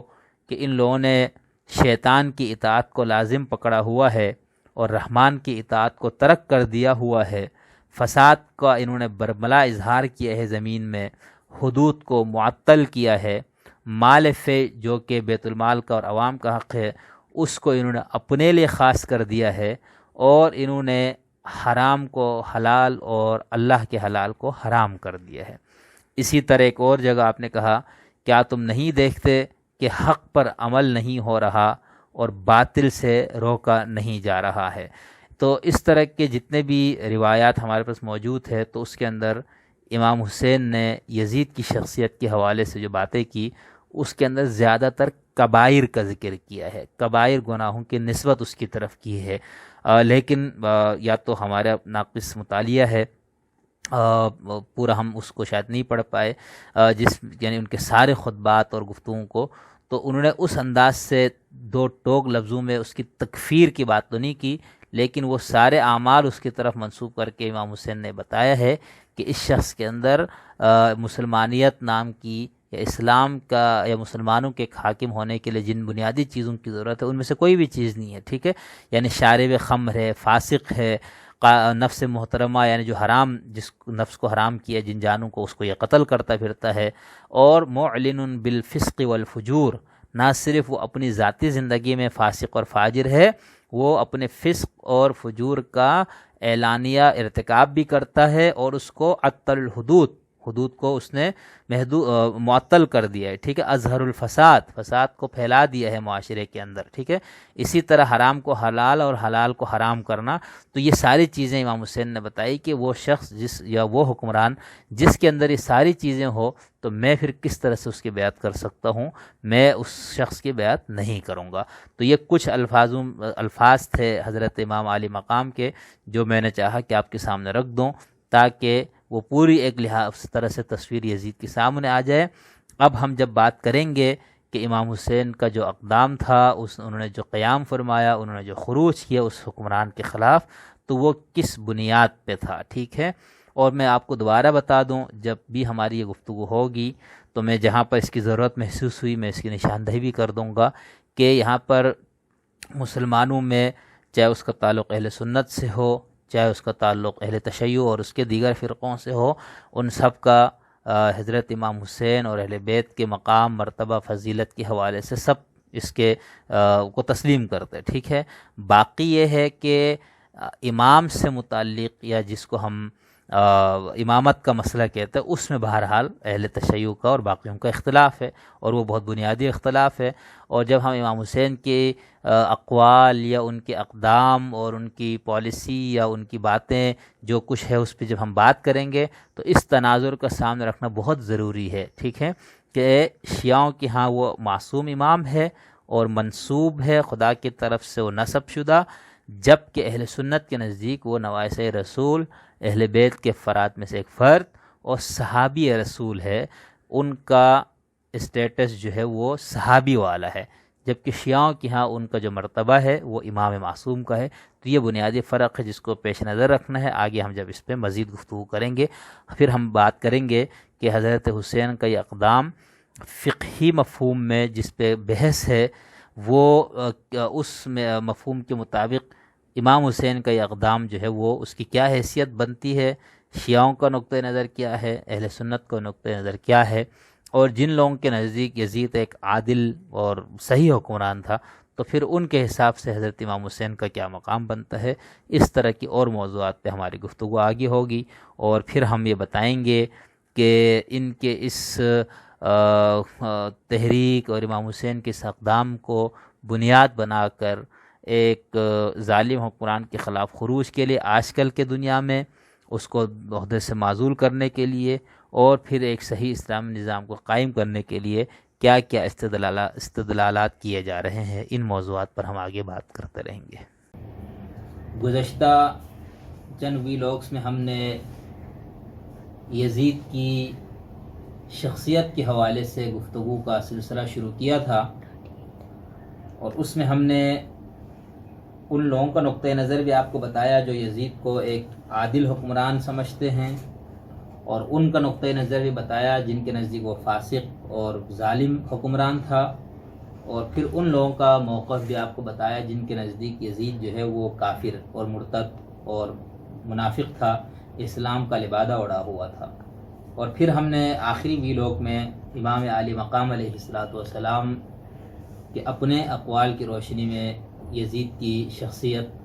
کو سمجھنے کی کوشش کی۔ جب ہم نے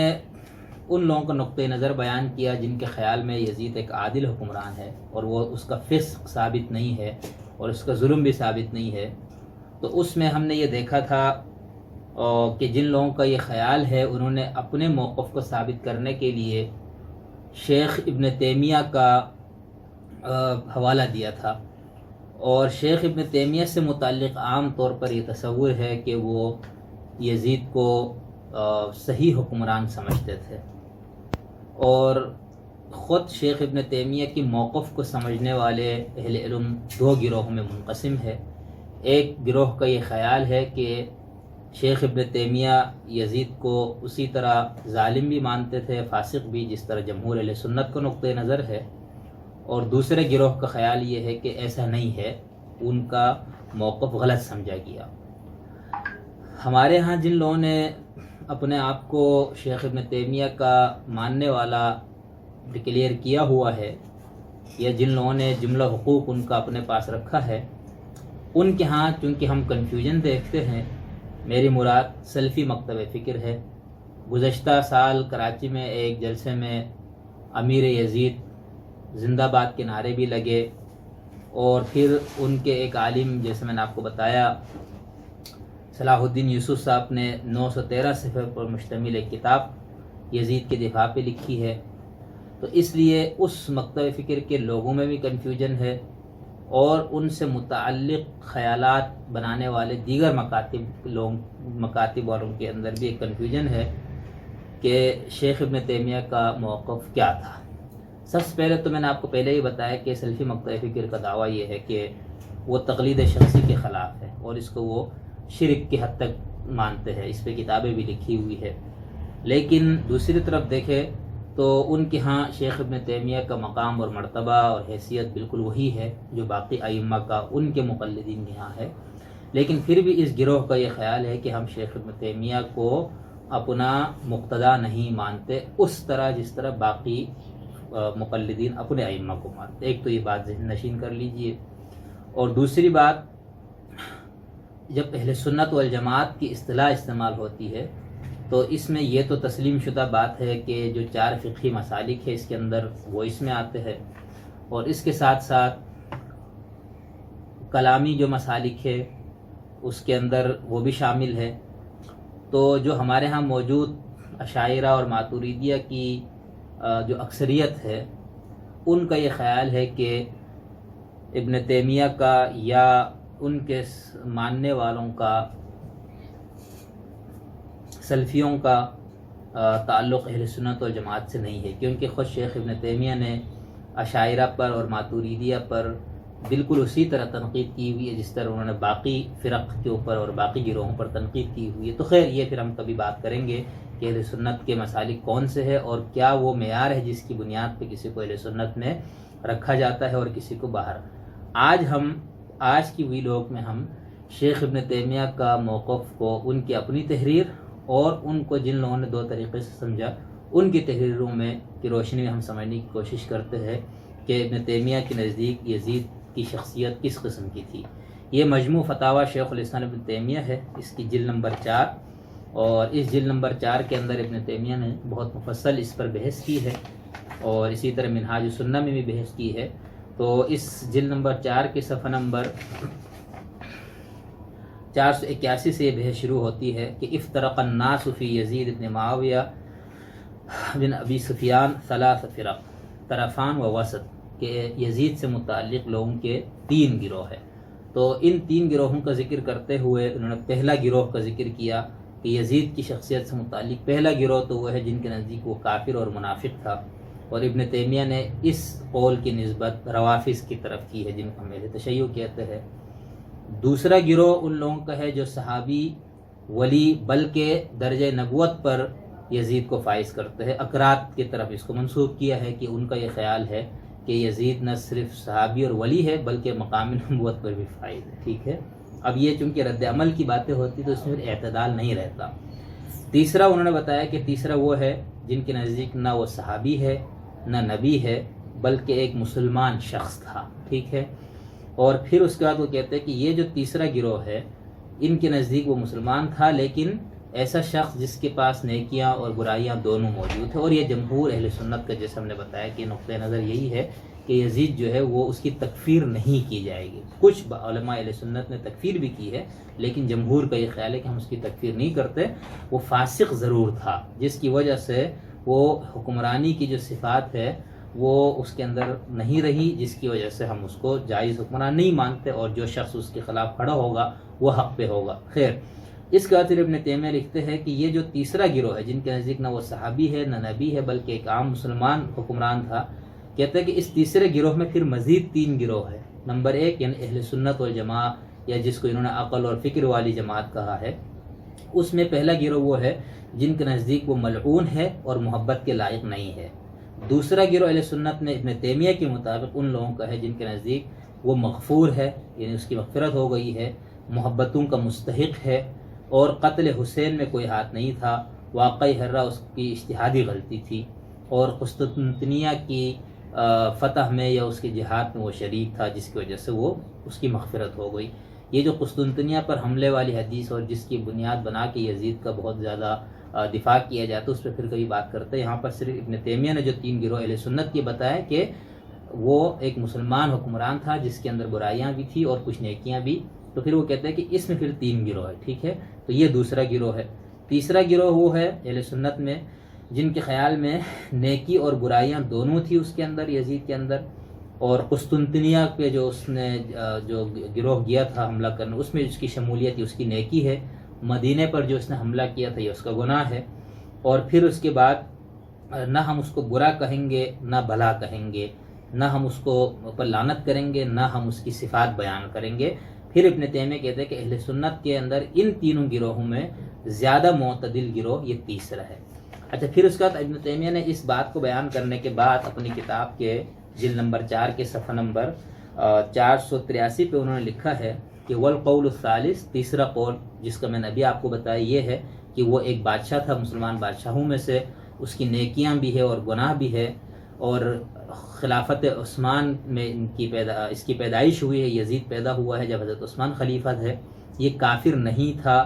اور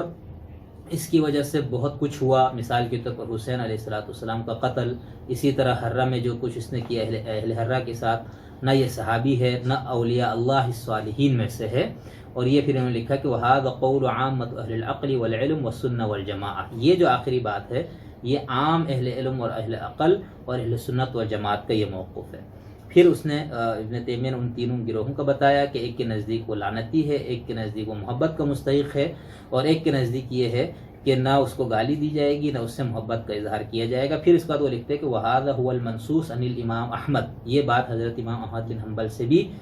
ثابت ہے، وَعَلَيْهِ الْمُقْتَصِدُونَ مِنْ أَصْحَابِهِ وَغَيْرِهِ مِنْ جَمِيعِ الْمُسْلِمِينَ، اور اسی پر کہ نہ ہم اس کو سے محبت کا اظہار کیا جائے گا نہ اس کو گالی دی جائے گی، لعنت نہیں کی جائے گی اس کے اوپر، یہ احمد بن حنبل سے منسوب ہے، ان سے منقول ہے۔ اسی پر معتدل لوگوں کی رائے بھی یہی ہے، اور یعنی احمد بن حنبل کے ماننے والوں میں سے اور باقی زیادہ مسلمانوں کا۔ اچھا، احمد بن حنبل کے بارے میں ہم نے گزشتہ کے ویڈیو میں بتایا کہ انہوں نے تکفیر بھی کی ہوئی، ٹھیک ہے، تو یہاں پر بہرحال ان کا یہ خیال ہے کہ ایسا نہیں ہے۔ اس کے بعد جو انہوں نے حضرت صالح بن احمد کے قول نقل کیا ہے ابن تیمیہ نے، جو کہ احمد بن حنبل کے فرزند ہے، انہوں نے پوچھا صالح بن احمد نے قلت لأبی ان قوم یقولون انہم یحبون یزید، صالح بن احمد وہ کہتے ہیں کہ میں نے اپنے والد سے کہا کہ کچھ لوگ ہیں جو یزید سے محبت کرتے ہیں، فقال، تو کہا، یا بنیہ، احمد بن حنبل نے کہا، اے میرے بیٹے، وَهَلْ يُحِبُّ يَزِيدَ أَحَدٌ يُؤْمِنُ بِاللَّهِ وَالْيَوْمِ الْآخِرِ، کیا کوئی ایسا شخص جس کا خدا پر اور آخرت پر ایمان ہو، کیا وہ یزید سے محبت کر سکتا ہے؟ فقلت، تو بیٹا کہتا ہے میں نے کہا، اے ابا جان، یا ابتی فلماذا لا تلعنہ، اگر یہ بات ہے کہ کوئی شخص جو اللہ پر اور آخرت پر ایمان رکھتا ہو وہ یزید سے محبت نہیں کر سکتا تو پھر آپ لعنت کیوں نہیں کرتے؟ تو احمد بن حنبل نے کہا، یا بنیہ ومتى رأیت اباک یلعن احدا، تم نے اپنے باپ کو کسی معین شخص پر لعنت کرتے ہوئے کب دیکھا ہے؟ تو یہ جو لعن معین کا مسئلہ ہے یہ اہل سنت کے اختلاف ہے، ٹھیک ہے، بلکہ جمہور اہل سنت نے اس سے انکار کیا ہے کہ ہم معین شخص پہ لعنت نہیں کریں گے، البتہ ہم یہ کہیں گے کہ ظالم پہ لعنت ہو، فاسق پہ لعنت ہو تو اس لعنت کو ہم عام رکھیں گے۔ اسی طرح صفحہ نمبر 487 پر امام ابن حنبل کہتے ہیں کہ میرے پاس مغل میں سے کوئی آیا اور اس نے دمشق میں آ کے فتنہ کبریٰ کے دور میں میرے اور اس کے درمیان کچھ مباحثات، کچھ گفتگو ہوئی، فسألنی، تو اس بندے نے مجھ سے پوچھا۔ اچھا، یہ جو پہلا قول تھا یہ احمد بن حنبل کا تھا، ان کے بیٹے نے۔ اب یہ امام ابن تیمیہ اپنا موقف بتا رہے کہ مجھ سے کسی نے پوچھا ما تقولون فی یزید، تم لوگ یزید کے بارے میں کیا کہتے ہو؟ فقلت، تو میں نے کہا لا نسبہ ولا نحبہ، نہ ہم اس کو گالی دیتے ہیں نہ ہم اس سے محبت کرتے ہیں، ٹھیک ہے۔ فإنہ لم یکن رجلا صالحا فنحبہ، وہ کوئی نیک آدمی نہیں تھا کہ ہم اس سے محبت کریں۔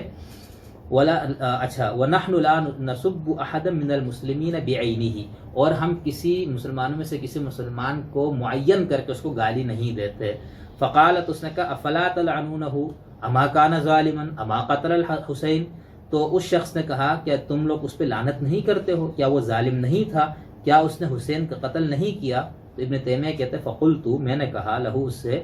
نحن اذا ذکر الظالمون، ہمارا تو مسئلہ یہ ہے جب ظالموں کا ذکر ہوتا ہے، کل حجاج بن یوسف و امثالہ، جیسے حجاج بن یوسف اور جیسے دوسرے لوگ، نقول، تو ہم کہتے ہیں کما قال اللہ فی القرآن، جس طرح اللہ نے قرآن میں کہا کہ الا لعنت اللہ علی الظالمین، خبردار خدا کی لعنت ہو ظالمین پر، ولا نحب ان نلعن احدا بعینہ، اور ہم کسی معین شخص پہ لعنت کرنے کو پسند نہیں کرتے، اور اس پہ لعنت کی ہے بہت سارے علماء نے۔ اس کے بعد پھر احمد بن حنبل ابن تیمیہ کہتے ہیں وَأَمَّا مَنْ قَتَلَ الْحُسَيْنَ، جس نے حسین کو قتل کیا، او عَانَ عَلَى قَتْلِهِ، یا حسین کے قتل میں اس نے کسی بھی قسم کی معاونت کی،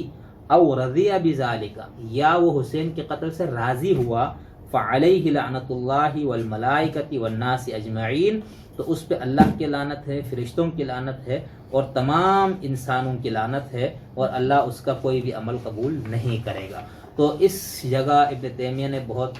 وضاحت کے ساتھ بتا دیا جو ان کا موقف تھا، اور اس بات سے تو انہوں نے بار بار انکار کیا کہ ہم محبت نہیں کرتے۔ پھر انہوں نے احمد بن حنبل کا قول نقل کیا کہ کسی کا ایمان اللہ اور اس کے آخرت پر ہو تو وہ تو یزید سے محبت کر ہی نہیں سکتا، ٹھیک ہے۔ پھر امام ابن تیمیہ سے متعلق جیسا کہ میں نے آپ کو پہلے ہی بتایا، دو آراء ہے، ایک تو یہ کہ یہ حنبلی المسلک ہی تھے، اسی پہ ان کی موت ہوئی، اور دوسرا موقف یہ ہے کہ احمد بن حنبل کے مسلک سے یہ نکل گئے تھے اور یہ مجتہد مطلق ہو گئے تھے، جس کی وجہ سے ان کے اپنے نام کے اوپر بھی گروہ بن گیا، ٹھیک ہے۔ تو یہاں پر اب میں نے تو ان کی کتاب سے اقتباسات آپ کے سامنے رکھ دیے ہیں، اب آپ خود فیصلہ کر لے کہ آج جو لوگ ابن تیمیہ کے ماننے کے دعوے دار ہو کر محبت یزید میں غرق ہو رہے ہیں، یا یزید کی محبت کے دعوے دار ہو چکے ہوئے ہیں، امیر یزید زندہ باد کا نعرہ لگانا یہ محبت ہی کی نشانی ہے، ٹھیک ہے، اور 900 950 صفحے کی کتابیں لکھنا یہ محبت ہی کی نشانی ہے۔ تو ابن تیمیہ نے تو یہ کہا، ٹھیک ہے، کہ احمد بن حنبل کا بھی موقف بتا دیا، اور اپنا بھی انہوں نے یہ موقف بتایا کہ بھئی ہم لوگ یزید سے محبت نہیں کرتے، ہاں لعن معین نہیں کرتے، ہم خاص اس کا نام لے کے اس کو گالی نہیں دیتے اور اس پہ لعنت نہیں کرتے، اور یہ میں نے آپ کو بتایا کہ اہل سنت والجماعت کے ہاں یہ نقطہ نظر جو ہے وہ معروف ہے۔ اچھا، اب یہ تو ابن تیمیہ کا موقف تھا۔ صلاح الدین یوسف صاحب جن کا میں نے آپ کو ذکر کیا، تو ان صلاح الدین یوسف صاحب کی جو کتاب ہے، ٹھیک ہے، جس کے اندر اس نے یزید کا بہت زیادہ دفاع کرنے کی کوشش کی ہے، ٹھیک ہے، اس کتاب کے اندر جب ابن تیمیہ کا موقف پیش کرنے پہ آیا تو ان کو بہت پریشانی لاحق ہوئی، کیونکہ بہت ساری عبارتیں تو آپ کو نے پڑھ کے سنائی، واضح ہے، ٹھیک ہے۔ اس سے یہ ہوا کہ بھائی اب کیا موقف کیا ابن تیمیہ کا سمجھا جائے، تو صلاح الدین یوسف صاحب نے پہلے ایک ہیڈنگ شیخ الاسلام ابن تیمیہ اپنی کتاب کے صفحہ نمبر 801 پر ہے، یہ صلاح الدین یوسف صاحب کی کتاب، جس سے میں نے آپ کو بتایا کہ یزید بن معاویہ پر الزامات، ٹھیک ہے، یہ کتاب ہے، اور میں نے آپ کو بتایا کہ بہت ضخیم کتاب ہے۔ تو اس کے اندر انہوں نے صفحہ نمبر 801 سے ابن تیمیہ کا موقف دینا شروع کیا ہے۔ وہ لکھتے ہیں کہ یزید کی مذمت میں شیخ الاسلام ابن تیمیہ رحمۃ اللہ علیہ کی بھی بعض عبارات بڑے زور و شور سے پیش کی جاتی ہیں، حالانکہ ابن تیمیہ نے یزید کی فضیلت بھی بیان کی اور ان کا دفاع بھی کیا۔ لیکن ابن تیمیہ کی ان باتوں کو دیوار پر مار دیا جاتا ہے، جبکہ انصاف کا تقاضا یہ ہے کہ جو بات دلیل ہو اسے لیا جائے، اور جو بات بے دلیل ہو اسے رد کر دیا جائے۔ اور امام ابن تیمیہ نے یزید کی جو فضیلت بیان کی ہے اور یزید کا جو دفاع کیا ہے وہ مدلل ہے، لہذا اسے ہی قبول کرنا چاہیے۔ ذیل میں ہم اس سلسلے میں کچھ عبارتیں پیش کرتے ہیں۔ اچھا، میں نے آپ کو شیخ ابن تیمیہ کی اپنی جو فتاوی ابن تیمیہ بہت معروف ہے، ٹھیک ہے، اس کی جلد نمبر 4 سے میں نے آپ کو ان کے اقتباسات بیان کیے، آپ خود اس کتاب کو دیکھ لیجئے گا، اردو ترجمہ اس کا ہے یا نہیں میرے علم میں نہیں، تو اس کے اندر جو کچھ انہوں نے کہا وہ میں نے آپ کو بتا دیا، ٹھیک ہے۔ اب ان کا دعویٰ یہ ہے کہ انہوں نے فضیلت بیان کی ہے، یزید کا دفاع بھی کیا ہے، بہت مدلل ہے۔ اچھا، اب یزید کی دفاع کے اوپر انہوں نے یزید کی فضیلت کی ہیڈنگ ڈالی ہے کہ ابن تیمیہ نے ان کی یزید کی فضیلت بیان کی، تو اس کے اندر پھر قسطنطنیہ والی روایت، وہ تو انہوں نے خود اپنی اس کتاب میں ہی بتا دیا تھا کہ بھئی اس کی نیکیوں میں سے ایک یہ ہے، ٹھیک ہے۔ باقی یہ خود بات اس پہ خود اہل سنت علماء میں سے اکثر کا یہ خیال ہے کہ پہلی بات تو یہ ہے کہ پہلا جو لشکر تھا اس میں وہ نہیں تھا، اور دوسرا جب وہ گیا بھی ہے تو وہ رنگ رلیوں میں مصروف رہا، اس نے کوئی جہاد میں حصہ نہیں لیا۔ خیر، یہ ایک اور بات ہے، میں اس طرف نہیں جانا چاہتا۔ یہ حدیث کے بیان کر کے یعنی اتنا بڑا دعویٰ کیا کیا کہ ابن تیمیہ نے یزید کی جو فضیلت بیان کی ہے اور یزید کو جو دفاع کیا ہے وہ مدلل ہے، ٹھیک ہے۔ اس کے بعد انہوں نے ایک دلیل دے دی کہ بھئی حضرت امام ابن تیمیہ نے یہ لکھ دیا ہے کہ وہ قسطنطنیہ میں شریک ہوا تھا۔ پھر یزید کا دفاع کے عنوان سے انہوں نے کچھ چیزیں لکھی ہے، مثال کے طور پر یزید کو دیگر بادشاہوں کی طرح کہا گیا، ٹھیک ہے۔ اب اس کے اندر یہ ہے کہ جو ابن تیمیہ کا موقف وہ یہ ہے کہ یزید پر لعنت کا مسئلہ اسی طرح ہے جیسے دیگر خلفاء اور بادشاہوں پر لعنت کی طرح ہے، اور یزید دیگر بادشاہوں سے بہتر ہی ہے۔ یہ امیر عراق مختار بن ابو عبید ثقفی سے بہتر ہے، جس نے قاتلین حسین سے انتقام لینے کا نعرہ بلند کیا تھا، کیونکہ اس ثقفی نے یہ دعویٰ کر لیا کہ اس کے پاس جبریل آتے ہیں۔ اسی طرح یزید حجاج بن یوسف سے بھی بہتر ہے، کیونکہ حجاج بن یوسف یزید سے بڑھ کر ظالم ہے، اس پر سب اتفاق۔ اب ابن تیمیہ کی یہ جو عبارت ہے اس کو آپ دیکھ لیجئے گا، ٹھیک ہے۔ اس کو ثابت کرنے کے اس کو لکھ کر صلاح الدین یوسف صاحب کیا فرما رہے ہیں کہ یزید کا دفاع کیا، جبکہ جو دوسرا موقف ہے جو میں آپ کو ابھی تھوڑی دیر میں بتاؤں گا، ان کا یہ خیال ہے کہ اس عبارت کے اندر تو واضح موجود ہے کہ ابن تیمیہ نے کیا کہا کہ وَخَيْرٌ مِّنَ الْحَجَّاجِ بن یوسف، یزید حجاج بن یوسف سے بہتر تھا، فَإِنَّهُ أَظْلَمُ مِنْ یزید۔ کیا مطلب؟ لوگوں کا اس بات پر اتفاق ہے کہ یزید حجاج بن یوسف جو ہے وہ زیادہ ظالم تھا۔ تو یہ صفت، یہ جو اظلم ہے، یہ جو ہے اس میں تفضیل ہے، یعنی وہ بتا رہے کہ ظالم تو وہ بھی تھا لیکن زیادہ ظالم تھا، ٹھیک ہے۔ اب یہ بہرحال ان کا خیال ہے کہ وہ زیادہ ظالم تھا اور حجاج بن یوسف بھی کچھ کم نہیں تھا، تو اس عبارت میں تو ابن تیمیہ کوئی دفاع اس طرح سے تو نہیں کر رہے ہیں نا، وہ تو یہی کہہ رہے ہیں کہ وہ ظالم تو تھا لیکن زیادہ ظالم تھا۔ اب یوسف صلاح الدین صاحب بیچارے کو یہاں پر جو ہے نا پریشانی لاحق ہو گئی، اس عبارت سے تو ظلم ثابت ہوتا ہے، تو یہ کہتے ہیں کہ واضح رہے کہ ابن تیمیہ نے یزید کو ظالم تسلیم نہیں کیا بلکہ الزامی جواب دیا ہے، یعنی اگر یزید کی طرف منسوب ظلم کی باتیں تسلیم کر لی جائیں تب بھی حجاج بن یوسف سے بڑا ظالم نہیں، حالانکہ ایسی بات نہیں ہے، عبارت واضح ہے کیا کہ یزید جو ہے وہ ایک تو مختار ثقفی سے بہتر تھا، اور اس کی وجہ اس نے بتا دی کہ اس نے وحی کا اور نبوت کا دعویٰ کر دیا تھا اس وجہ سے، اور دوسرا حجاج بن یوسف کی مثال دی، اور اس کے بعد ابن تیمیہ نے کہا کہ فَإِنَّهُ أَظْلَمُ مِنْ يَزِيدَ بِاتِّفَاقِ النَّاسِ۔ تمام لوگوں کا اس بات پر اتفاق ہے کہ یزید جو ہے وہ حجاج بن یوسف جو ہے وہ یزید سے زیادہ ظالم تھا۔ یہاں پر ابن تیمیہ کوئی دفاع نہیں کر رہے، وہ تو لعنت کے مسئلے پہ بیان کر رہے، ٹھیک ہے، کہ ہم شخص معین پہ لعنت کیوں نہیں کرتے، اس کی وہ وجہ بیان کر رہے ہیں۔ اسی طرح آگے بھی جو صلاح الدین صاحب نے عبارت پیش کی ہے اس سے تو یزید کی مذمت ہی بیان ہوتی ہے، لیکن چونکہ انہوں نے ثابت کرنا تھا کہ ابن تیمیہ جو ہے بیچارے مرحوم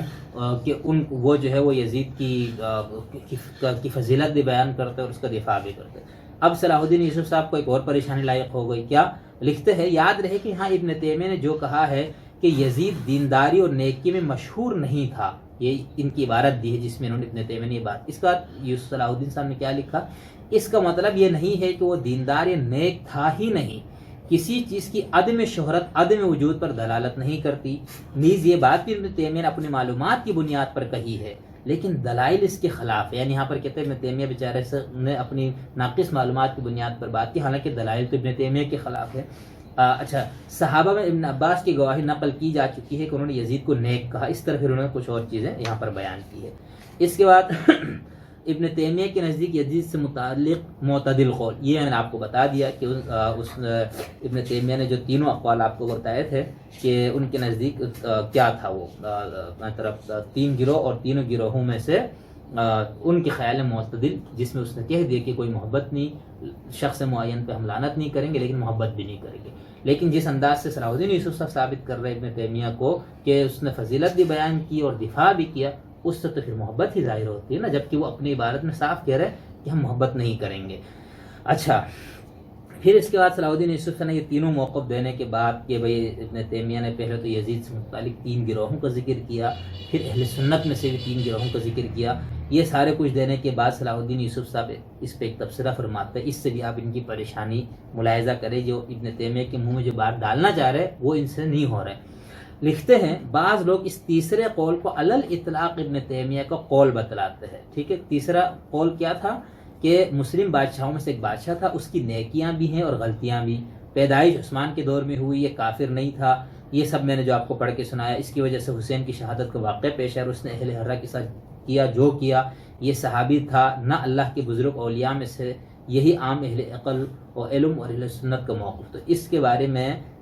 یوں صلاح الدین صاحب اپنی پریشانی کا اظہار کرتے ہوئے، وہ تو اس کو بڑے اس سے پیش کرے لیکن اس سے ان کی پریشانی ظاہر ہوتی ہے۔ کہتے ہیں کہ یہ ابن تیمیہ کا، لوگوں نے اس کا قول ابن تیمیہ کا سمجھ لیا، حالانکہ یہ غلط ہے، کیونکہ ابن تیمیہ کے نزدیک اس تیسرے قول والوں کے بھی 3 گروہ ہیں، جن میں سے ایک یزید سے محبت کرنے والا بھی ہے، یہ نہ تو قتل حسین میں یزید کو سبب وار مانتا ہے، نہ واقع حرا کی وجہ سے یزید کو متون کرتا ہے، نیز یزید کی اچھی اور قابل تعریف صفات کا ہی معترف ہے۔ اور ابن تیمیہ نے یہاں تینوں گروہوں کے قول کو مجموعی طور پر نقل کیا، جس سے تینوں گروہوں کی باتیں خلط ملط ہو گئی ہے، لیکن اس کے فوراً بعد ابن تیمیہ نے اس تیسرے قول کے تینوں گروہوں کا ذکر کیا۔ تو ٹھیک ہے، ان تینوں گروہوں میں یزید کے اوپر لعنت کے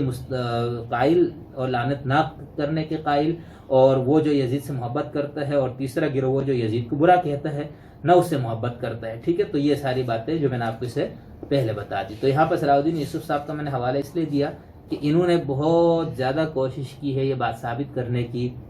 کہ شیخ ابن تیمیہ جو ہے وہ یزید سے کا دفاع بھی انہوں نے کیا ہے، یزید کی فضیلت بھی بیان کی ہے، اور ان کے خیال میں ان کے نزدیک یزید اس طرح سے ظالم اور فاسق نہیں تھا۔ لیکن اس بات کو ثابت کرنے کے لیے اس صلاح الدین یوسف کو بہت زیادہ پریشانی ہوئی ہے، ٹھیک ہے۔ اور اس میں جو آگے ابن تیمیہ نے کہا کہ بھئی ہم تو اس سے نہ محبت کرنے کے قائل ہے اور نہ ہی ہم اس کو اس طرح سے معین اس کا نام لے کر اس کو گالی دیتے ہیں۔ اچھا، اب یہ سارا تفصیل دینے کے بعد، اس پہ تبصرے کے بعد، کوشش کرنے کے بعد، ابن تیمیہ کی طرف غلط بات کو ثابت کرنے کی کوشش کرنے کے بعد، صلاح الدین یوسف صاحب لکھتے ہیں کہ واضح رہے کہ اہل سنت کے سہ گروہی جماعت کے اس گروہ نے یزید کی طرف بعض مظالم میں نسبت میں تساہل سے کام لیا ہے، یعنی یہ کہہ رہے کہ یہ جو تیسرا گروہ ہے جن کا یہ خیال ہے کہ اس کی نیکیاں بھی ہے، گناہ بھی ہے، ٹھیک ہے، اس لیے ہم نہ اس سے محبت کرتے ہیں نہ اس کو کھلے عام گالی دیتے ہیں، تو ان کا یہ خیال، اور ابن تیمیہ نے لکھا کہ یہی اہل سنت کے جو 3 گروہ ہیں ان میں سے زیادہ معتدل گروہ یہ ہے۔ تو صلاح الدین یوسف صاحب یہاں پر فرماتے ہیں کہ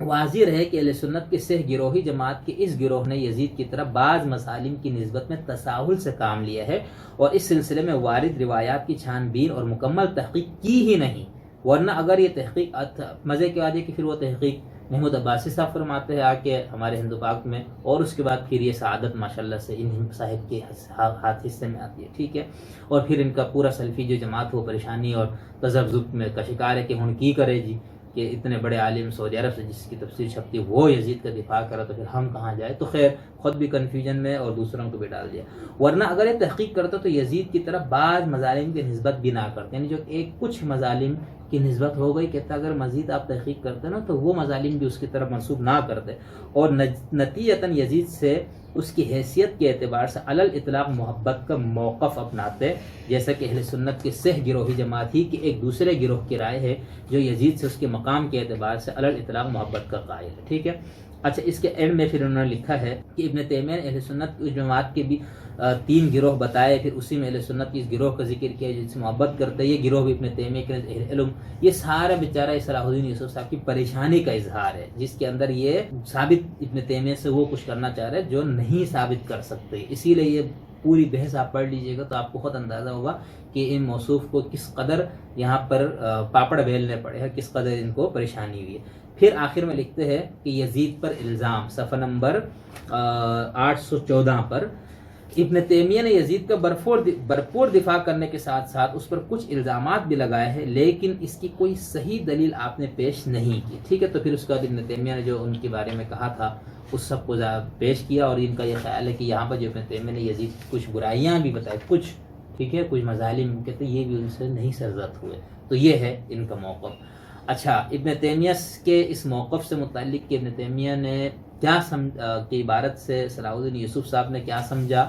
اور مولانا ابو المعصر حبیب الرحمن الاعظمی صاحب، یہ ان کا بھی یہ خیال ہے کہ ابن تیمیہ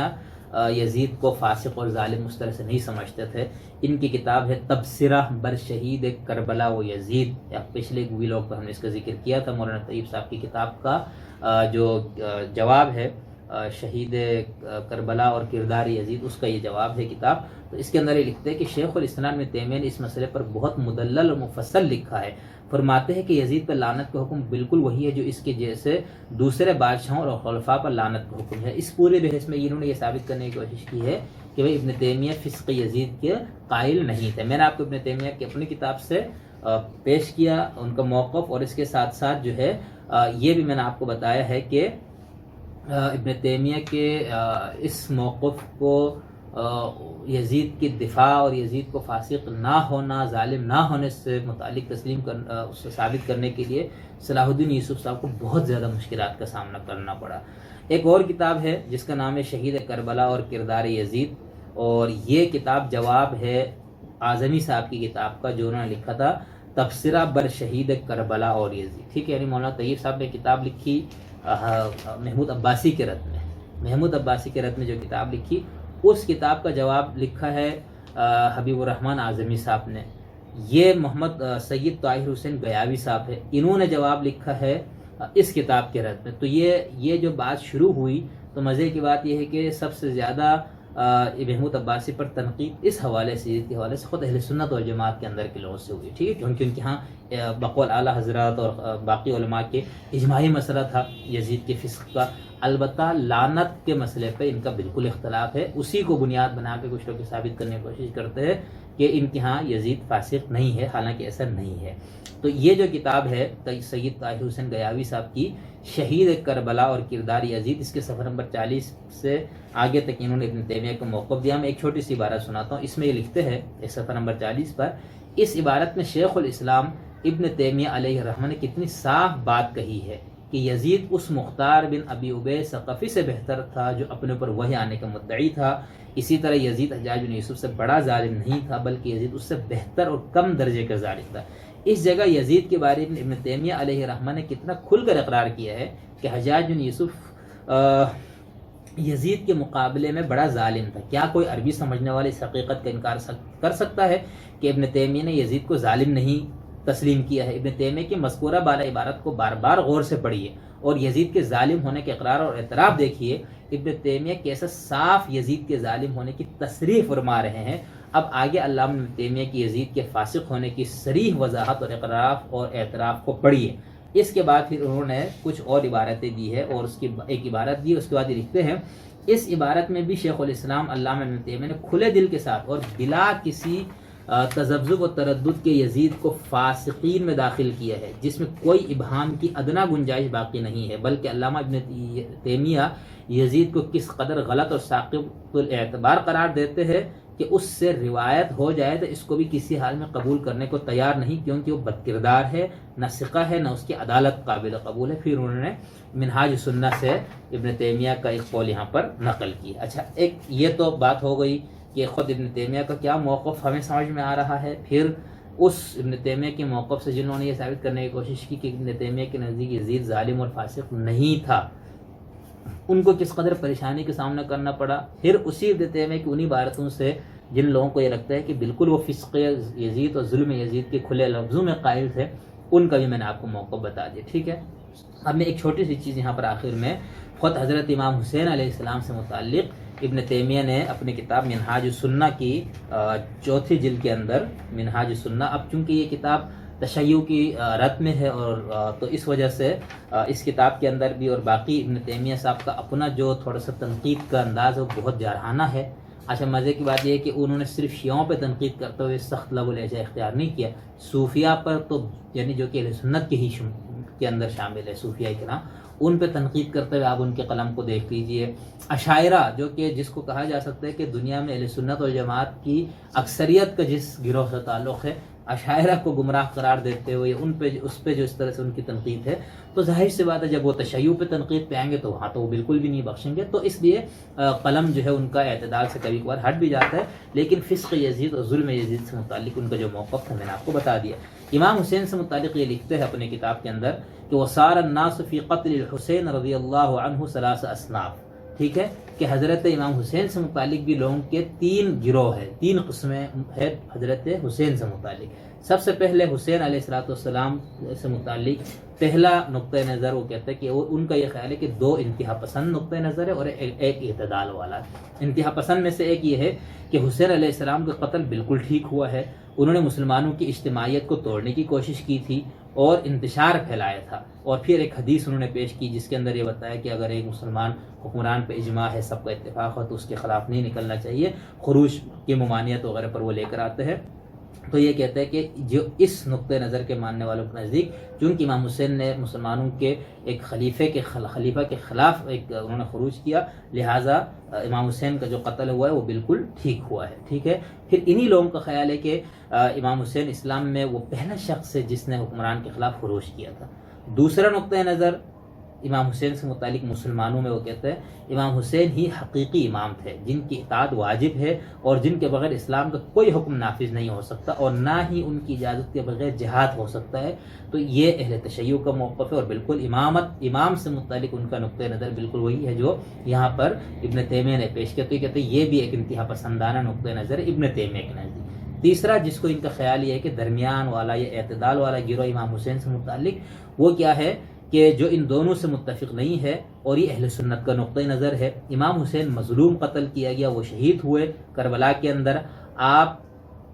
مسلمانوں کی حکمران نہیں تھے، اور جس حدیث کا پہلے موقف والوں نے حوالہ دیا خروج کے حوالے سے اور اس کی مذمت کی اور یہ کہا کہ امام حسین کا قتل صحیح ہوا ہے، تو امام ابن تیمیہ یہ کہتے ہیں کہ اس حدیث کا اطلاق امام حسین پر نہیں ہوتا۔ تو اس کے اندر انہوں نے امام حسین سے متعلق بھی 3 نقطۂ نظر کو پیش کیا۔ تو آج کی ویلاگ میں تھوڑی سی بات زیادہ ہو گئی، اور یہ بات ضروری تھی کیونکہ ایک تو ابن تیمیہ جو ہے وہ عالم عرب میں اور ہمارے ہاں بھی ایک تو سلفی مقطع فکر والوں کے نزدیک تو بہت زیادہ اہمیت ہے، اور ان کی بھی بہت کثیر تعداد ہے ہندو پاک میں۔ پھر دیوبندیوں میں نے آپ سے کہا تھا کہ ان کا ایک گروہ بالکل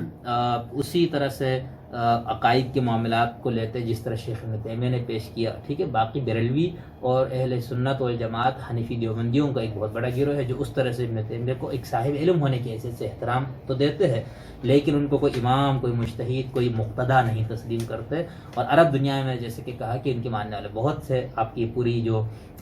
مشرقی وسطیٰ کے اندر جو ممالک ہے، ٹھیک ہے، عرب ممالک، یہ سب ابن تیمیہ سے بہت زیادہ متاثر ہے۔ سعودی عرب کے ہاں ان کو سرکاری طور پر ان کا ایک بہت زیادہ ان کو مقام حاصل ہے، اور پھر مصر وغیرہ، شام، لبنان، ان سب جگہوں پر ان کے ماننے والے بہت ہے۔ تو انہوں نے مسلم فکر کو بہت متاثر کیا ہے، بہت صاحب علم اور فکر شخصیت، لیکن جس طرح سے صاحب علم سے غلطی ہو سکتی ہے بہت ساری چیزوں میں، تو شیخ ابن تیمیہ کے ساتھ یہی ہے۔ میں نے دیانتداری کے ساتھ غیر جانبدارانہ انداز سے ان کا موقف آپ کے سامنے پیش کرنے کی کوشش کی۔ امید ہے کہ آپ کو ابن تیمیہ کا موقف آپ تک پہنچانے میں ضرور کامیاب ہوا ہوں۔ آپ کی تنقیدی آراء کا ہمیں انتظار رہے گا۔ اگر ہمارا یہ پروگرام آپ کو پسند آئے تو ہمارے چینل کو لائک کیجئے، سبسکرائب کیجئے، شیئر کیجئے، کمنٹس کیجئے۔ بہت شکریہ۔